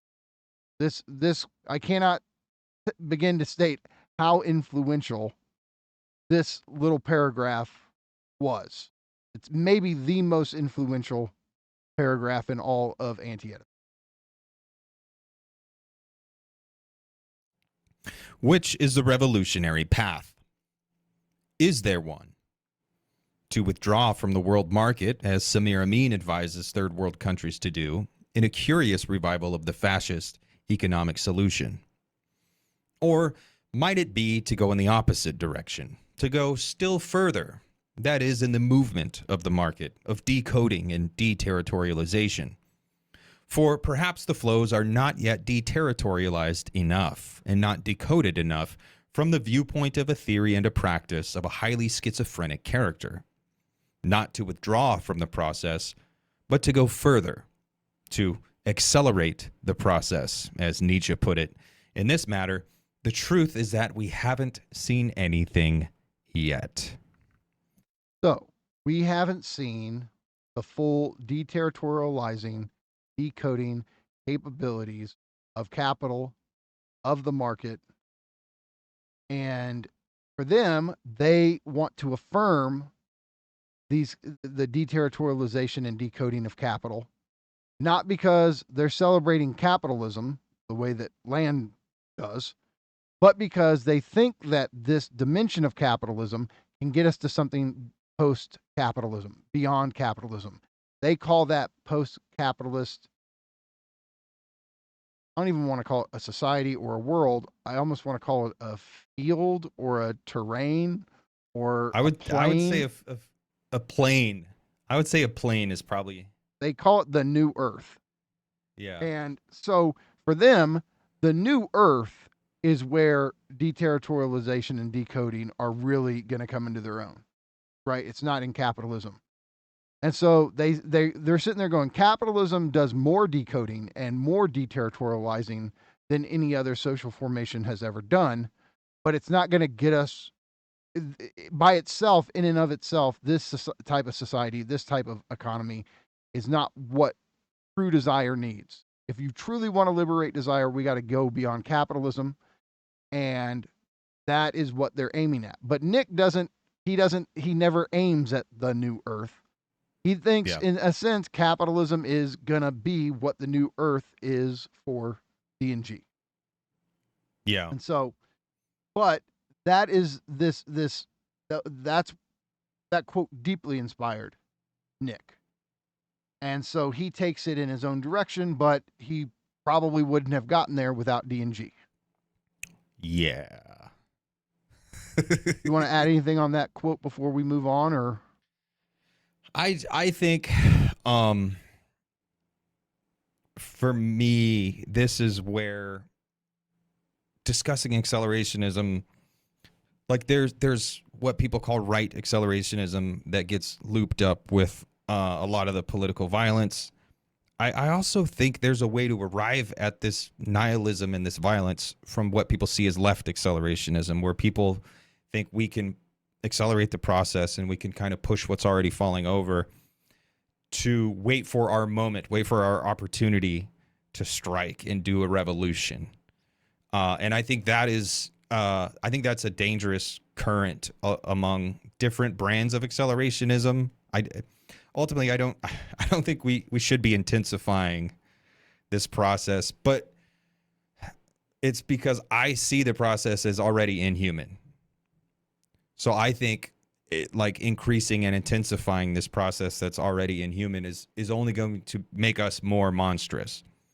And I think there are a lot of left accelerationists, in quotes, who have a different opinion on the matter. And so just for me, that's like, and that's why I don't, spoiler alert, in my mind anyway, in conversation, I know it's a little different, but my kind of theoretical framework, there is no left accelerationism. There is no right accelerationism.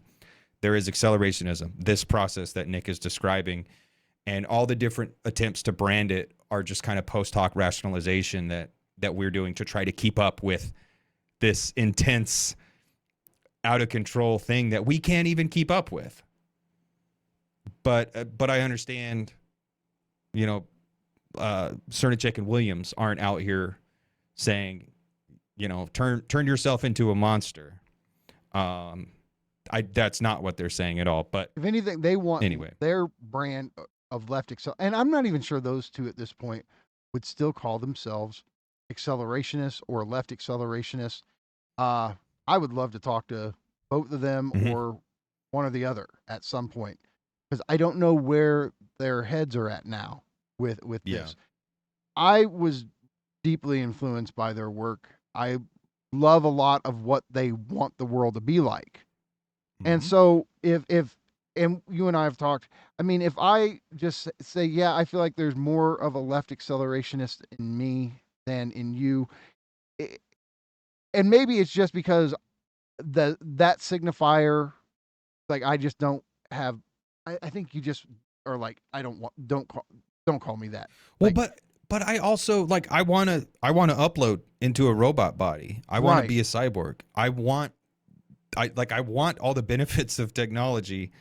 The political project for me is where I think we need to be more careful. I still, like, even now, like with different, there's a bunch of caveats and blah, blah, blah, but accelerate the process. Like, I want to say yes to that, because what I mean when I'm affirming that is I do want more technology spurred on by capital accumulation. Now, this is where Nick, it's almost like getting into spoiler territory where Nick's going with this, but I'll just say this. If we can accelerate the process of tech development without capital, great, sign me up. Right? Yeah. I am maybe too Landian to believe that's in any way, shape, or form possible right now. So if I want a world with far less work, if I want a world where all kinds of diseases can be cured, if I want a world blah blah blah blah blah, it comes from accelerating the process of technological development. I want more of that. The question is, can we have that without capital? I don't know. Of course, like, phantasmatically, I'm sitting here go, yes, please. But concretely, logistically, that's where I'm like, I don't know. I think that's it for me too. Is that that it's too inextricably linked at this point. However, we recently read Anna Greenspan's essay in the new urbanomic anthology, Cultivating Intelligence, and that is a new view, and it asks some new and exciting and interesting questions that I think might, at the very least, give me hope. If maybe might save us, whatever. That's a little bold, but her position on AI now is an anti-nihilism. yeah. And so, look, hold on to go into what that point about Anna's her new take on AI. And I would have to say acceleration, because I think she still thinks that the capitalist economy, even I know things work differently in China than in the West, but they still have some sort of capital-oriented economy, even if it's controlled by the party. Some capitalist dynamics are going on there. And yet she doesn't think this culminates in nihilism. Now, look, going back to Land here in 2017, look at what he says next after he reads he quotes the D&G quote. The point of an analysis of capitalism or of nihilism just straight up connects both. Capitalism is nihilism. Now, here's the thing. Look at this chain of identifications. He is the one who famously identifies capitalism with artificial intelligence. Well, if capitalism is artificial intelligence and capitalism is also nihilism, artificial intelligence is nihilism. Anna's presenting a whole different take on this with her work that is now deeply inspired by Mo Zongsan, famous Neo-Confucianist philosopher in China. And so she sees this going in a new direction, but the classic Landian, and I would say CCRU take is that capitalism is artificial intelligence, capitalism is nihilism. And so the point of an analysis of capitalism or of nihilism is to do more of it. The process is not to be critiqued. The process is the critique, feeding back into itself as it escalates. Now, Nick he uses this word critique. This is almost a technical term for him. So what you think of as, a critique is something a human being does. And they critique something in order to analyze where it's going wrong and how to make it better. Right? And so whether it's somebody doing a philosophical critique like Kant, critique of pure reason, or it's, a sociological critique, the point is to break things down into their component parts, to understand them as well as you can, and then be able to change things to make them better. Now, better is, in this case, it seems to be better for us. But the point for Nick is that the real critic, the real thing that sits back systematically, logistically analyzes a situation and then changes it, modifies it in order to make the thing more efficient, that is the logic of capital. So capital's the great engine of critique for him. So the point of an analysis of capitalism or of nihilism is to do more of it. The process is not to be critiqued, saying if you think you're going to critique this process and thereby critique it or change it on the basis of your critique, that's not it. If you really want a critique, because critique also breaks apart givens. It takes things that are givens, whether in terms of meanings or values, puts them under analysis, demystifies them, and then reconfigures them, right? That is what capital does. That is deterritorialization. That is decoding. Process is the critique, feeding back into itself as it escalates. Capital is constantly, in a sense, refining its own sense of self, like how to constantly make accumulation occur.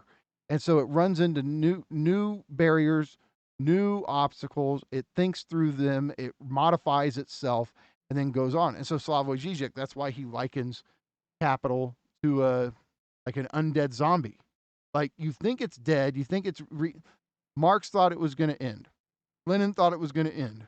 Mao thought it was going to end, and it just keeps going because it knows how to remodify itself via the new tech it injects into the world. So that's, if you want critique, let capital do it, is his point. Yeah. So the only way forward is through. There's the only way to get out of some deadlock of capital is through capital, which means further in, deeper into capital. But going deeper into capital, was that also a Marxist point in a sense? Oh, absolutely. Okay. So then that's what man pivots and he goes, Marx has his own accelerationist fragment. Now remember, Mark Fisher said, basically, Marxism is nothing if it's not accelerationist, right? So Land says, this accelerationist fragment, which anticipates the passage from Anti-Oedipus, remarkably. He, Marx, says in an 1848 speech on the question of free trade. In general, the protective system of our day is conservative, while the free trade system is destructive. It breaks up old nationalities and pushes the antagonism of the proletariat and the bourgeoisie to the extreme point. In a word, the free trade system hastens the social revolution. It is in this revolutionary sense alone, gentlemen, that I vote in favor of free trade. That's the pro-capitalist accelerationist Marx. Anything you want to say? Because I mean, I feel like that one's pretty straightforward. But I mean, like he's saying, I mean, the free trade system, which is capitalism, which is accelerationism, is destructive. He wants to side with that because he wants to. He certainly doesn't want to live in the old feudal world. So he's like, on that one, he's saying go capital. Yeah, but he thinks this ultimately leads to the emancipation of all people via the proletariat, and that's obviously Nick's not going to think that. Yeah. But there is this, this germ of existentialism in Marx here. Yeah. I just think my problem with that is just, thinking in terms of class consciousness and class awareness. And I think that points, which you don't think works anymore. Right. And I think that points to the people now who are doing some version of left accelerationism who still believe in class consciousness. Class consciousness, there is no class consciousness. There is no class. That has changed so radically. And I think it would always necessarily fail. And I don't think we should be encouraging people to, like, don't be a revolutionary person on the internet listening to this right now. Don't pick up a fucking rifle. Especially people living here in the suburbs, role playing as revolutionaries and all that stuff. Like, revolution is a dirty, nasty, uncool, inhuman, monstrous thing. War is a very monstrous thing. And it's one thing to read books and talk about them, and it's an entirely different thing to actually be in a war zone. And it really grosses me out that a lot of the people who seem to be so flippantly throwing away ideas of, like, acceleration and collapse you speak from experience here. That's the thing. Like, most of the people who, like, seem to really want to push, go. Like, you've never been to war, dude. It's not cool. It really sucks. Not a movie. It's not glamorous. And we're so functionally retarded that we think it would be cool. We think it would be a movie. We would, oh, I'll be Tom Hanks. You be Matt Damon. Let's go fucking role play this. No, man, it doesn't work that way. I mean, it's similar but different. You mean it's not actually fun and cool to be a gangster? Yeah, that's exactly it. I mean, Hey, it sure little seems Timmy. that way when I'm watching Scarface. Like, these guys aren't out here shooting at each other and selling drugs and going to prison and like throwing their lives away because it's fun. Don't you love that what all of us tended to never notice is that every single one of these gangster movies involves them trying to get out? Yeah. Well, and that's the gimmick too, dude. For all the fucking gangster rappers, like they turn 34 years old and then they develop this persona of like, let me tell you something, young blood.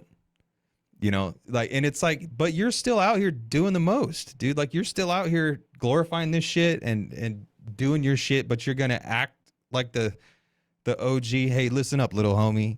Don't be doing that dirt. And it's like, to me, I see right through it, man. Like, motherfuckers who actually, and there are some really awesome people that then go back in and actually do outreach programs to try to help kids out, but they don't maintain the fucking gangster fucking aura, dude. Like, they understand, like, their I gotta give that changes.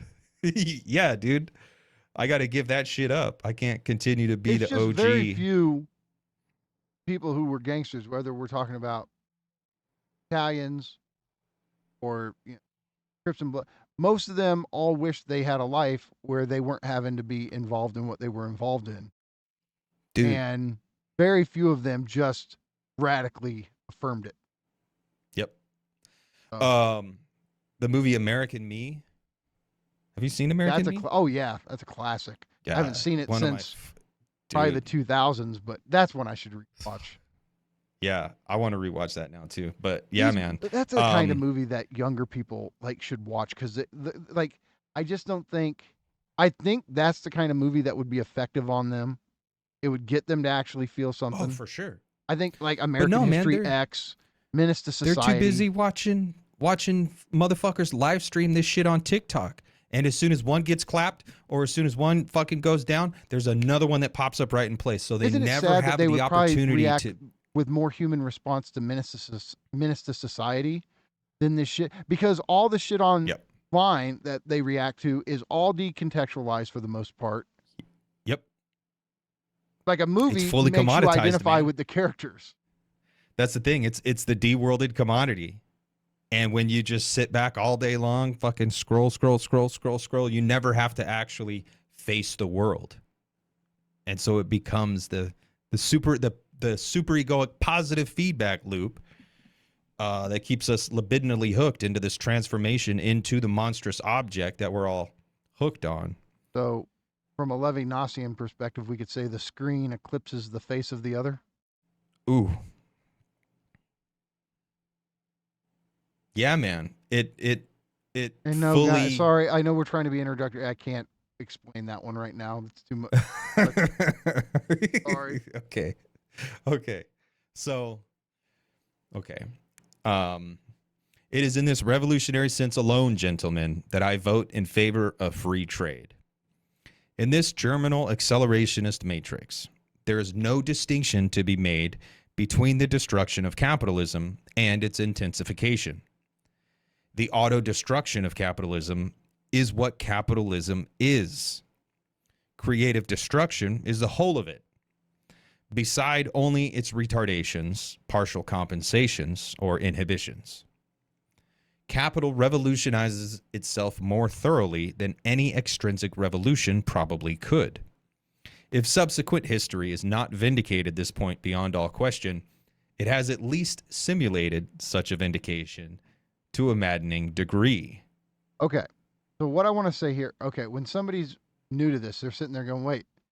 So in this germinal accelerationist matrix, there's no distinction to be made between the destruction of capitalism and its intensification. The auto-destruction, self-destruction of capitalism is what capitalism is. That needs some explanation. Because, okay, what is he getting at here? Well, Nick Land's the guy who famously identifies capitalism with the production of artificial intelligence.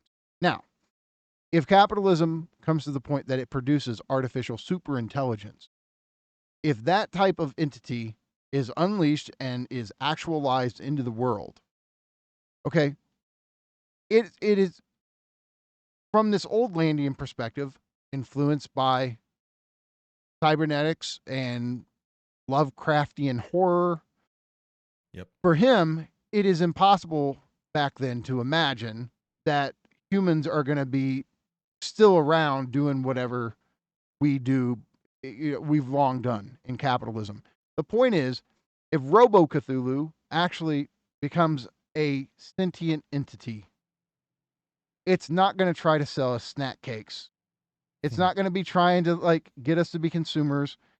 Whatever it does with us, one thing's for certain, that capitalism as we know it as this system of, oh, we make commodities and we buy them and we consume them, that is fucking over. So, yeah, this is the self-destruction of capitalism. If artificial superintelligence of a threatening type, especially, shows up, the economic mode of production that sells humans goodies is over. So that's what he means by the creative destruction. Yeah, what it's creating is artificial superintelligence. What it's destroying through the creation of that artificial superintelligence is anything resembling a capitalist economy. That artificial superintelligence is not going to want an iPhone. It's not going to want a new 4K copy of Back to the Future. Aw. Hard as that is to imagine. It's not going to want any of this shit. It's not going to want McDonald's. It's not going to want any of this shit. So this is where, I mean, he's a pro-capitalist, but he's ultimately an anti-capitalist because the way he's a pro-capitalist brings about the end of capitalism. Well, and like that's all kind of predicated on the logic of capital itself, where capital deals with kind of generating commodities that it can then eject to get more money, to get more profit, to then acquire another commodity, to then eject in favor of more profit. Like capitalism is not about utility. It's not about quality of life. It's not about the actual commodity that you purchase itself. It's about the system that can generate and distribute a commodity so you'll give it money so that it can get more money, so that it continues to do the process over and over and over again. So the commodity itself is a meaningless, it's an empty form. And we fill it up with our objects of use because we're currently the human hosts. But when capital moves on from us, it'll have there'll be different content inside the form. But that's the way it works. That's deterritorialization. That's decoding. That's destroying what already exists so that you can posit something else that is generative and productive, again, for capital itself, so that it can then destroy that and posit a new thing that's generative and productive that it then destroys and posits a new thing, and it's and on and on and on and on and on. So like capital is this autophagic machine, but because it's a process, because it's not just a thing, it's not a finite being itself, it's a process itself. So even if Robo Cthulhu comes along, there will be this churn going on. It will be this motion. It'll be constantly deterritorializing and self-overcoming and creating itself anew. So it's not, again, if you're listening, Nick is not just out here getting stoned and thinking about Unicron and like, oh, wouldn't it be crazy if Unicron like came to planet Earth and destroyed us all? No, he's a more grounded economist than your economy your economics teacher at your local university. Right, like that's the thing. He's not just pulling this out of thin air. This is the way capitalism works. And when you combine that with acceleration, with technological advancement and innovation, you have this process that seems to necessarily ultimately destroy everything we know and love. Right. Because it's on this trajectory to be set free of us. All these waves of new tech development. This doesn't come through in this essay here, but retroactivity or retrochronic time is huge for Nick. And so the thing that comes after actually reveals it's like it time travels back and remakes the thing that made it possible. And so you're starting to see this teleology emerge where it's like, Yep. oh, that thing, I had no idea that's what that thing was, the purpose of that thing was. But Yep. now retroactively, I see this chain of teleological purpose. So, okay, here's these waves that keep accelerating. Let's go through just 3, right? All right, so at one point, humans figure out, spurred on by economic incentives, hey, telephone, we need telephone wires. We need a whole infrastructure made so we can more efficiently. Did this not increase business capability? Of course it did.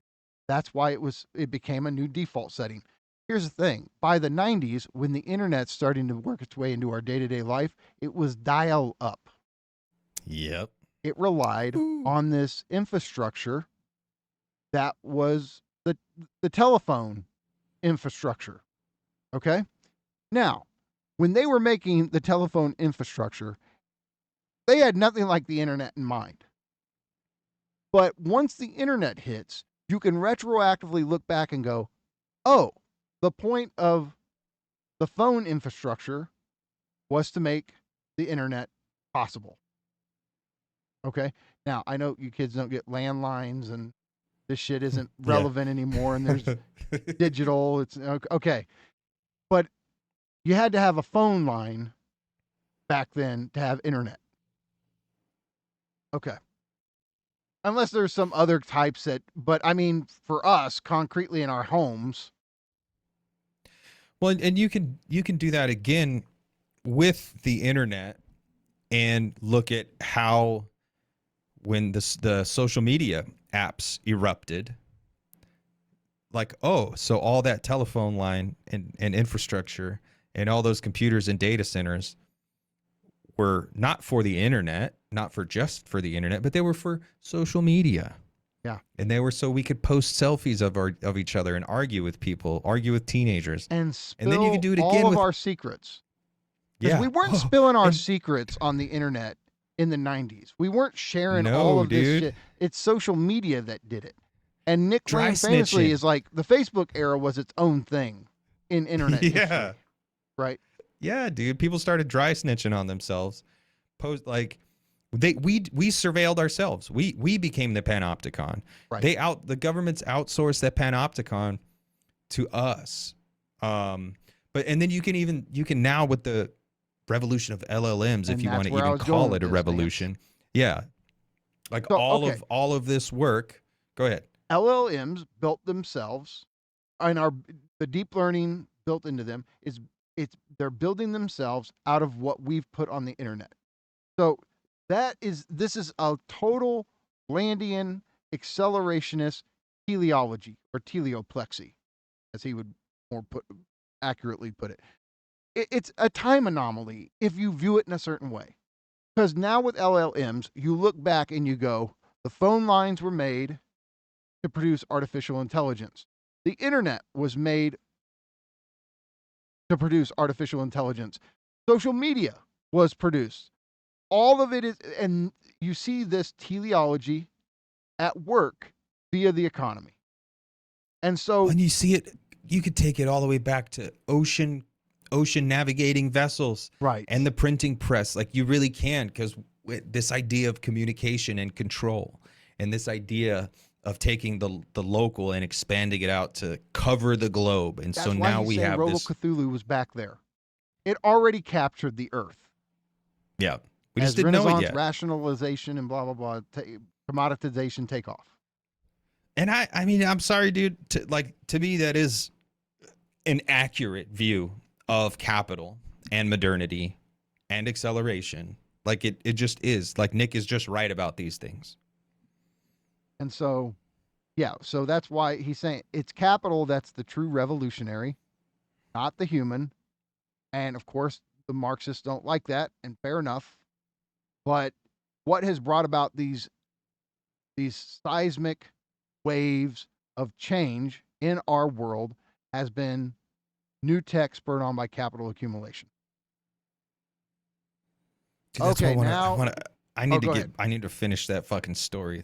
Okay. Because the story I started writing That's a few months okay. Now I know ago. what you're talking about. The aliens that land, they land in the Mediterranean Sea. They land in the Strait of Gibraltar in like the 1600s, and they do that. So in the story I'm writing, the aliens are capital, but I'm making them aliens landing to make it explicit. Like everything from then until right now, today, has been spurred on by capital. It hasn't been spurred on by ideas of nationalism and belonging and social connectivity and freedom and growth. No, we all died.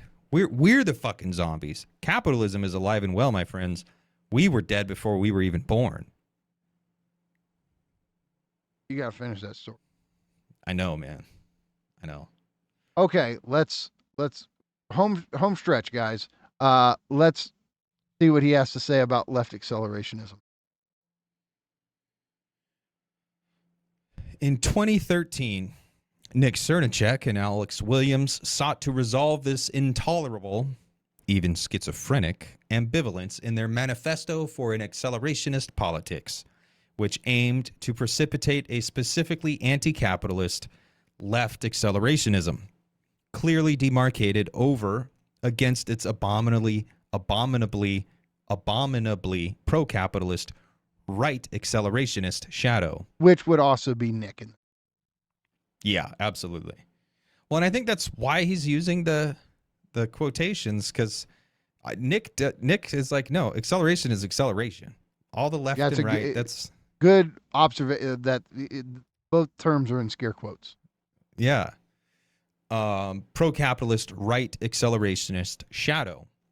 This project, predictably, was more successful at reanimating the accelerationist question than at ideologically purifying it in any sustainable way. Can I just say, ideologically there I don't think it means the Žižekian Marxist thing. I think it means like systematizing it with coherence for a politics. Yeah.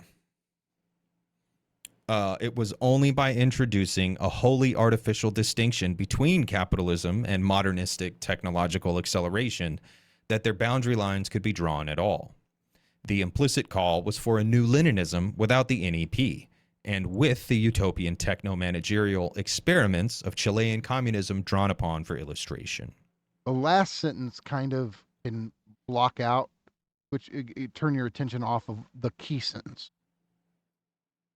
It was only by introducing a wholly artificial distinction between capitalism and modernistic technological acceleration that their, left accelerationist, boundary lines could be drawn at all. That's where Nick says you have nothing to base this distinction on, because your modernistic technological acceleration is nothing but capital doing what it's doing. And if you say that there's some kind of modernistic technological acceleration without capitalism, what is that? What structures that in society? What he thinks that they've got a mythological technological accelerationism, because he's sitting there going, where? What? Where? What is this thing separate from capitalism? Yeah. And this is this is like the Landian critique of Cernichek and Williams. It's like, you guys say that you can have the one without the other. What makes you think that at all? I think I was going to bring up Posadism and just say, if you take the Posadist view seriously, we can separate technological technological advancement or technological bounty from capital. We would just need a radically uprooting event in order for us to do so, in order to shake capital loose. And their thing would be, global thermonuclear war. But the Marxists, it would be the and/or proletarian revolution. Right. Yeah, I don't know. Yeah. Look, here's the thing. Can we also say, like, Nick, you can look, I think historically, empirically, he's got a pretty firm foundation to identify these two things. Yep. Can tech development occur without capital? He will say, look at how long it took humans to develop anything prior to the onset of capital. Yes, they had technology. It did not develop quickly. And so he can sit there and go, on what basis are you telling me that you can have an even more increased level of technological development minus capital? It's just, he can sit there and say, you're just talking out of your ass. It's a fantasy. You're wishing that's the case. You have no firm basis to assert that on. What if, here's the question. Can capitalism itself, which is destroying itself, is there any possibility that it can, like Marxists talk about, give birth to an even more hyper form of productivity that's also not capitalistic in a lot of different ways? Is that possible? So hypothetically, if capital is destroying wage labor, which has always been essential to capitalism, if you can have a level of productivity via automation and artificial superintelligence, or let's leave the super out, artificial intelligence, artificial general intelligence, without wage labor, aren't we in a new system if wage labor is no longer a thing and humans don't have to work? Does this still count as capitalism? I'm just saying that, to me, is where the lines become blurred, and that out of capitalist acceleration could be an acceleration that becomes, because he just said capitalism is destroying itself. I'm just saying there's a potential there. I do think there definitely is a potential there.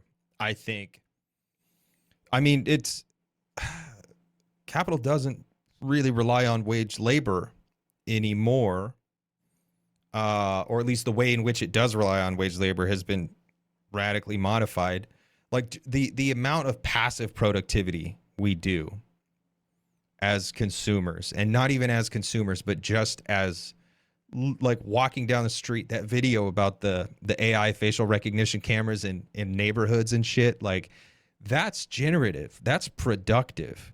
So capital has already found a new source for surplus value.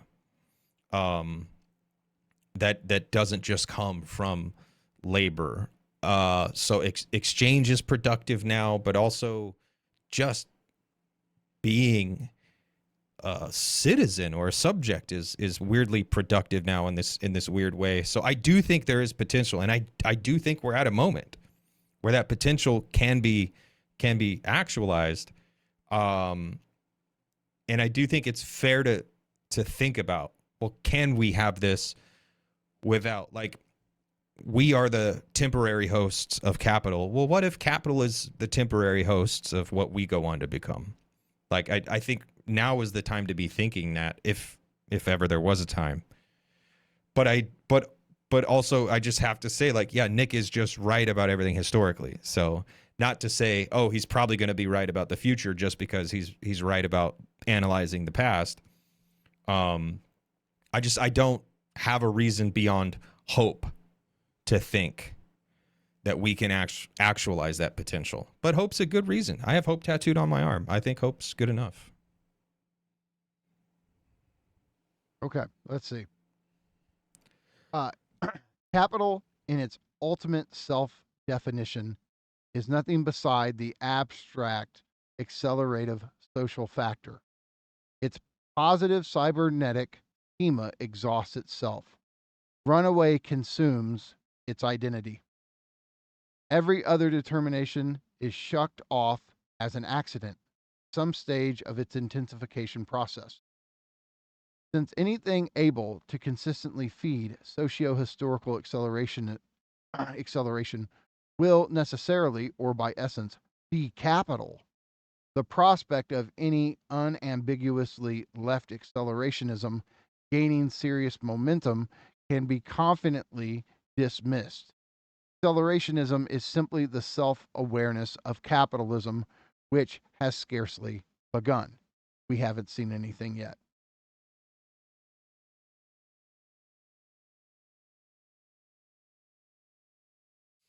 It's just, I mean, accelerationism is capitalism. Yep. Capitalism is accelerationism. And accelerationism is simply the self-awareness of capitalism.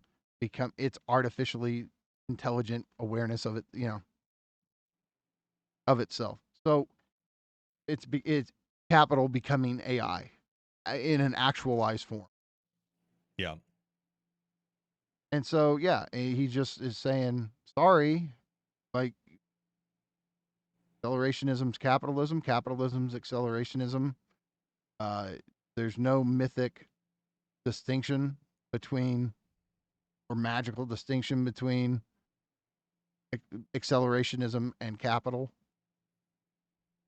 And so, yeah.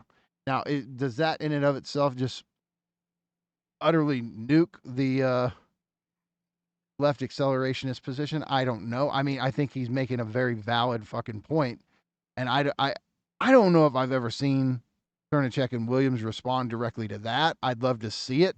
Yeah. But because I do think like he's kind of got him backed into a corner here. I think so too, dude. And I think like now the only person who in the mainstream seems to be talking about anything that I could imagine being identified as left accelerationism is fucking Ezra Klein with abundance. Like the people talking about abundance. And that's pretty, I think, weak and silly if you really get down to brass tacks. I don't know. Maybe we need some radical left accelerationists to say no. God damn it, we can. Let's have Star Trek: The Next Generation without the neoliberalism, without the war, without the genocide, without the bullshit. I know, and like let's put restraints on AI development. Let's let it develop to the point that it can oversee the production, distribution network of commodity. We can get goods to people because we've been talking about it lately. Soviet Union, Mao's China. Sorry, you can't centrally plan an economy. If your central planners are just a group of humans, it's too much. There's too much computation that has to go into it. A self-aware algorithmic intelligence could plan an economy in that way. And that's what Cernichek and Williams, algorithmic communism. They know that was the central problem of central planning. And I mean, just imagine if a bunch of Marxists went in and took over Amazon tonight. I mean, that would be pretty fucking cool. I want to see what happens. I mean, it'd probably be a lot better than the world we're living in today. But no, I mean, there is potential there. I think it's unlikely, but I don't think it's impossible. I am convinced though that Jeff Bezos and Elon Musk and Mark Zuckerberg and all those guys, they will never freely give up their infrastructure. But that's not to say it couldn't be taken. That's also not to say a better one can't be developed by real human beings who are interested in emancipation, who have access to knowledge and tools. Maybe they'll build a better infrastructure that's more effective. So I do think the potential is there, which is why, for me, it's like I'm searching for, I'm a cyber Luddite. I'm not a left accelerationist, but I'm a cyber Luddite. But that's just a way to still hold on to the vision of emancipation by way of technology. But I think for me, own up to the fact that acceleration is modernity, is artificial intelligence, is capital, is this nihilistic process that leaves us in the dust. And look, all of that stuff, I mean, you've the one started doing this before me, but You just group all that together under the churn. Yeah. So that's what you've heard that word pop up. That's what Nance and now I are getting at.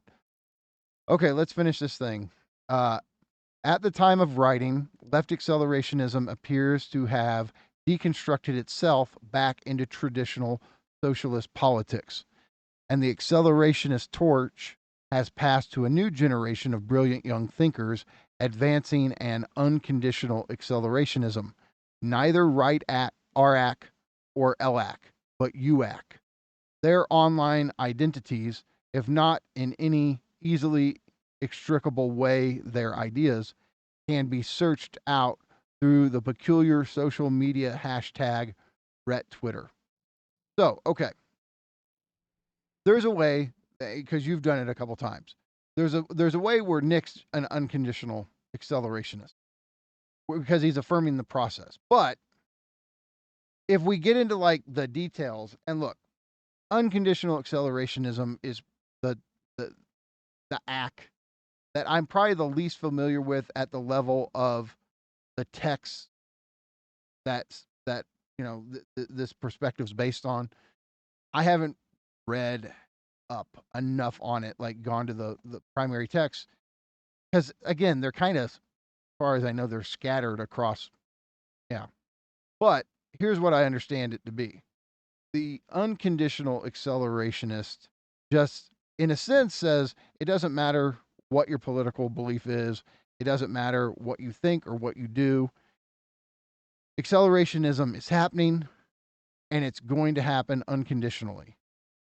So you don't have to do anything. You don't have to try anything. It's just more of affirming this is happening, and whatever you try to put in its way, it's not going to stop. But Nick is a right accelerationist now. He is. Like, he is very much engaged in right-wing politics in his own specific way, but nonetheless, he is a rightist. The unconditional accelerationist, I don't think, has any political agenda, maybe, or they're not trying to achieve anything. I think for some, if not all of them, the appellation unconditional serves as a disavowal of the right accelerationism inherent in acceleration. So you'll see it also with anarchists. There's anarchists that will call themselves unconditional anarchists, because you hear about all the different types of anarchism or libertarianism. I'm a libertarian socialist. I'm an anarcho-primitivist. I'm a this, I'm a that. Like, everyone wants to come up with a fucking hyper-specific fucking niche category name so they can market themselves, so they're appealing on the internet. And to be honest, I think the UAC appellation, or the UAC is, for some of these guys, an attempt to disavow their the right-leaning nature of their politics. I think there are also some people, and the same thing with the effective accelerationists. I think there's a lot of weird right-wingers in that space, just as there are a lot of bleeding heart progressives and liberals in the EAC space and the UAC space. But I think, for me, UAC is just trying to rebrand what gets called right, what gets called RAC. Because there is this right tendency tied up with accelerationism. Like, acceleration has this inhuman, destructive quality to it that it finds itself on the right because right-wing politics lead to more convenient conditions. Deregulation is more convenient for the accelerationist, whereas left politics want to do more regulation and they want to have more bureaucracy and things like that. Right politics want to deregulate and they want to make everything like. I'm just saying, Nick is clearly explicitly concerned about the cathedral, about the woke, all of that getting in the way of what capitalism's trying to do. And I at least think it's possible I understand how like, oh, the UAC thing could be a cover for somebody who's a rightist but doesn't want to be known as a rightist. Sure, I think there's just like a theoretical position though that one can say accelerationism is something that's not just occurring in our economy. You take the D&G thing, you could say this is just how nature itself works. It is to affirm this cyber positive process through which new things emerge. If that's how you're doing it, there is a way to affirm that is almost to affirm the becoming of nature. Okay. Yeah. I'm just saying there, and I think there's almost a kind of determinism baked into that. Like, we're not going to stop it. It's going to do what it's going to do. And so maybe it's a type of accelerationism that lends itself to a kind of stoic withdrawal. Yeah. Or a disavowal. Because Nick is anything but a stoic, like online. Yeah. Yeah. Yeah, dude. No, and I would just say that, like, oh no, go ahead. Sorry. I think with I don't know, like when it comes to people selecting labels for themselves versus people having labels or finding themselves being labeled a certain thing, I think there's a type of accelerationism that everyone already is. We're all already accelerationists. We all recognize modernity. We all recognize the fact that technological level. Yeah. So to be described as an accelerationist, I feel like is accurate. And then when you start trying to come in and put qualifiers and appellations and caveats on stuff, values. I don't know. To me, I don't think those are as reliable as people want them to be. So I think if you're out here enthusiastically being, I'm an accelerationist of any stripe, I don't know. Here's the not to say I don't trust people. Look, and again, I wonder if this is, if not a point of contradiction, at least a tension within Nick's thinking, and I think it is on some level, or at least in different stages of his life.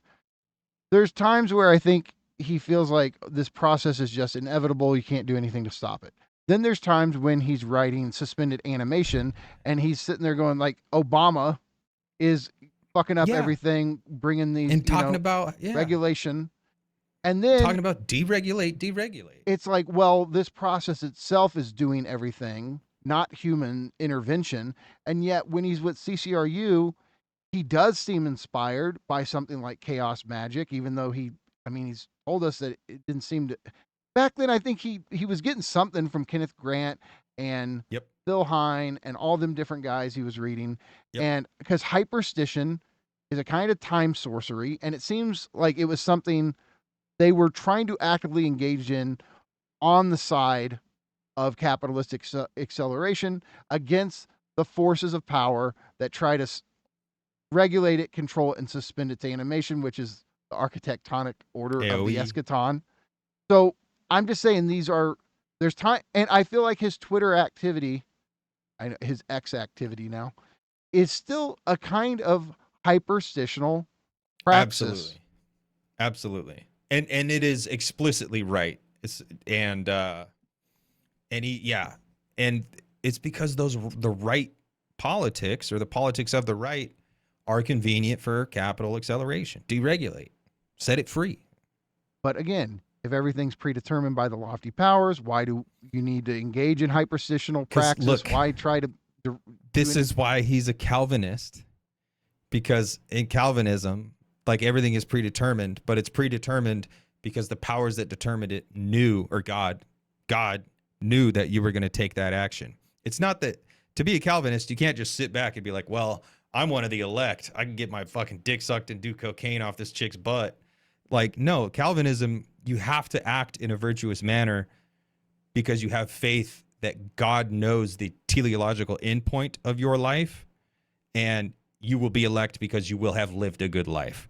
So this is where I still think there's a problem of free will. However, Oh, I do too, absolutely. But that then totally deconstructs my Steelman from earlier, where there is no meaning, and there, because in that view, in that Calvinist like elect, Everything has your significance. Right, and it's all retrochronic. The It's all last retroactive. thing John Calvin would say of his theology is that it's a nihilism. Right. That's the worst thing you could that's- say to him about it. Look, if maybe we'll get the opportunity to needle Nick about these things in the future. I hope so. Because, well, the Calvinist materialist thing, I think it's a great point. But how does that recast? I don't know. I don't know. Okay. He ends it by saying, as blockchains, drone logistics, nanotechnologies, quantum computing, computational genomics, and virtual reality flood in, now he would say LLMs as well, drenched in ever higher densities of artificial intelligence, accelerationism won't be going anywhere unless ever deeper into itself. We're just living that right now. Yep.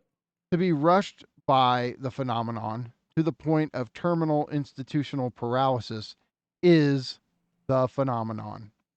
It's just going to outrush you. You're going to feel, how do you keep up with all of this?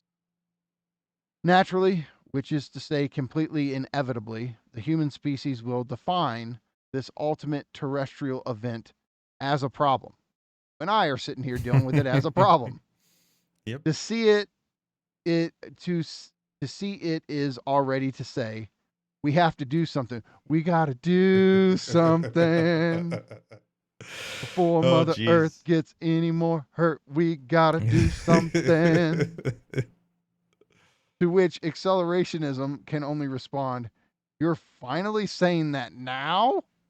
Perhaps we ought to get started. In its colder variants, which are those that went out, it tends to laugh. You ain't doing shit. I beat you 2 centuries ago. But accelerating capital. But again, this is a very different ending and a different vision for where this goes than what Anna is doing. Yes. Guys, we just did a reading of Anna's essay. Okay. Cultivating Intelligence, AI Ethics, and Zongsan. Yeah, and Mo Zongsan. I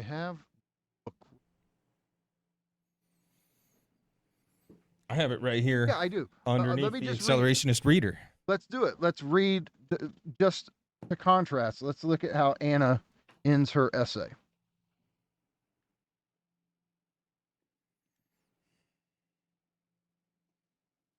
You want to read the last it's what, page 308? Yeah. Wait a second. Maybe it starts. No, that's it.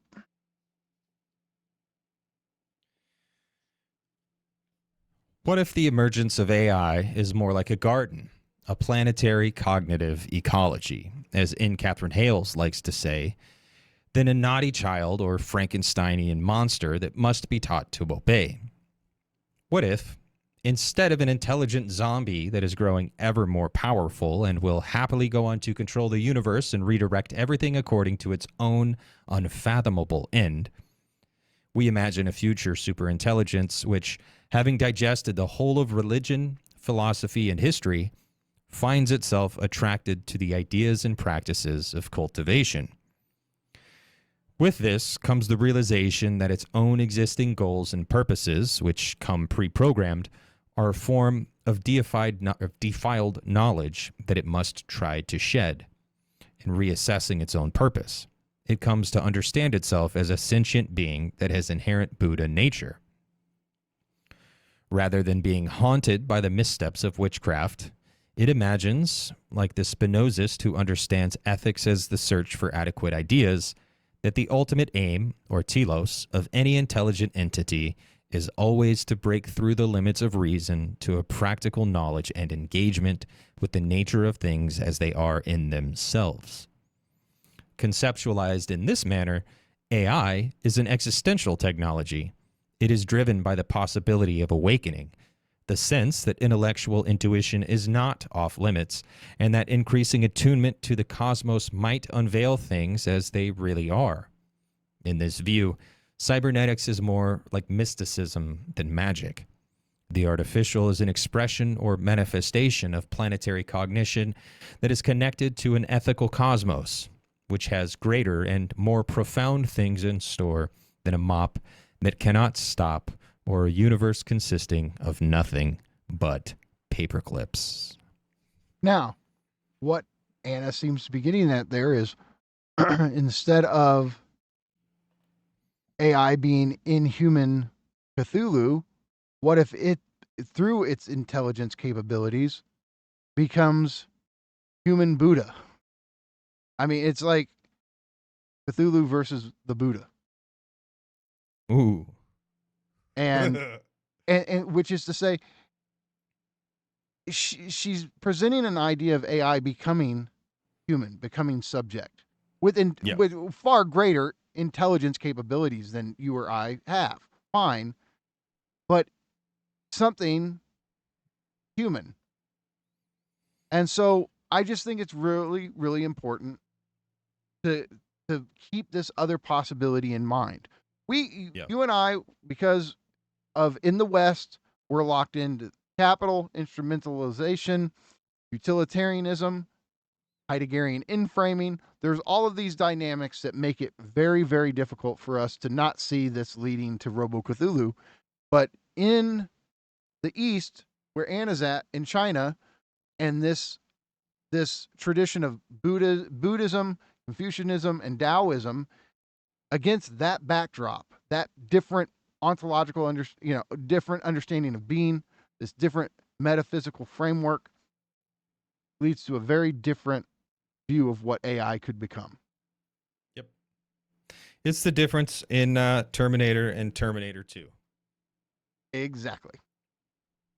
And so it might not itself cry, but it can understand why we do. And so, look, I think we did it. We got through this. Hopefully for somebody who is new to accelerationism, this was understandable enough. We tried to make it more of an introductory thing than normal. But I'm super happy we revisited this. I think I got more out of it now than I have all of the other times I've read this. And part of it is just doing a slow exegesis like this, especially with a friend that you can have a conversation with. It's different than just burning through this thing at a coffee shop by yourself. So, yeah, I love it. What are your final thoughts on this piece here? I think acceleration is capital, is modernity. I do think that. And I think we are running out of time, one way or the other. I think it's undeniable that we are on a crash course with radical change, with being radically uprooted, in a more intense manner than what we've seen before. Talking about, being in our 40s, we have lived through multiple revolutions already, and I think that's a trend that's going to continue, and I think they're just going to get more intense. And trying to see beyond that horizon, I think it's important to have an ideal and have an idea of where you want to end up, but I also think it's more important to think about now where we are, what we're doing, how we're getting there, how we're being acted upon, how our actions are impacting the world around us, all that stuff. I think that's what we're trying to do. We're trying to do something, right? Because we do believe we got to do something. And I think whether people know it or not, they are inundated in accelerationism. The people who think about abundance, the people who think jobs are going to not exist in 10 years, or the people who think nothing is going to change at all and we'll be all right. Like the ground you're walking on now is one of an accelerationist world, of an accelerated world. So yeah, I mean, we're talking about it, we're thinking about it, and have been for some time. I hope more people get engaged in these topics too. So I'm glad we read this. And similarly, like going back to this now, it's like drawing connections to shit from our recent conversations. So it's like, oh, I can see these seeds have been germinating for a while now, and they're finally starting to kind of come to fruition. So I'm excited. I'm happy we did this reading, and I'm excited to do more. Yeah, I think, guys, just to give you a little something to look forward to. Yes, I think next we're gonna revisit the Accelerationist Manifesto by Cernichek and Williams. Hopefully we do that in the next couple days.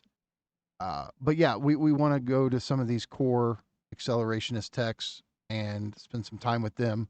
So hopefully, again, this quick and dirty introduction to accelerationism has turned out to be just that.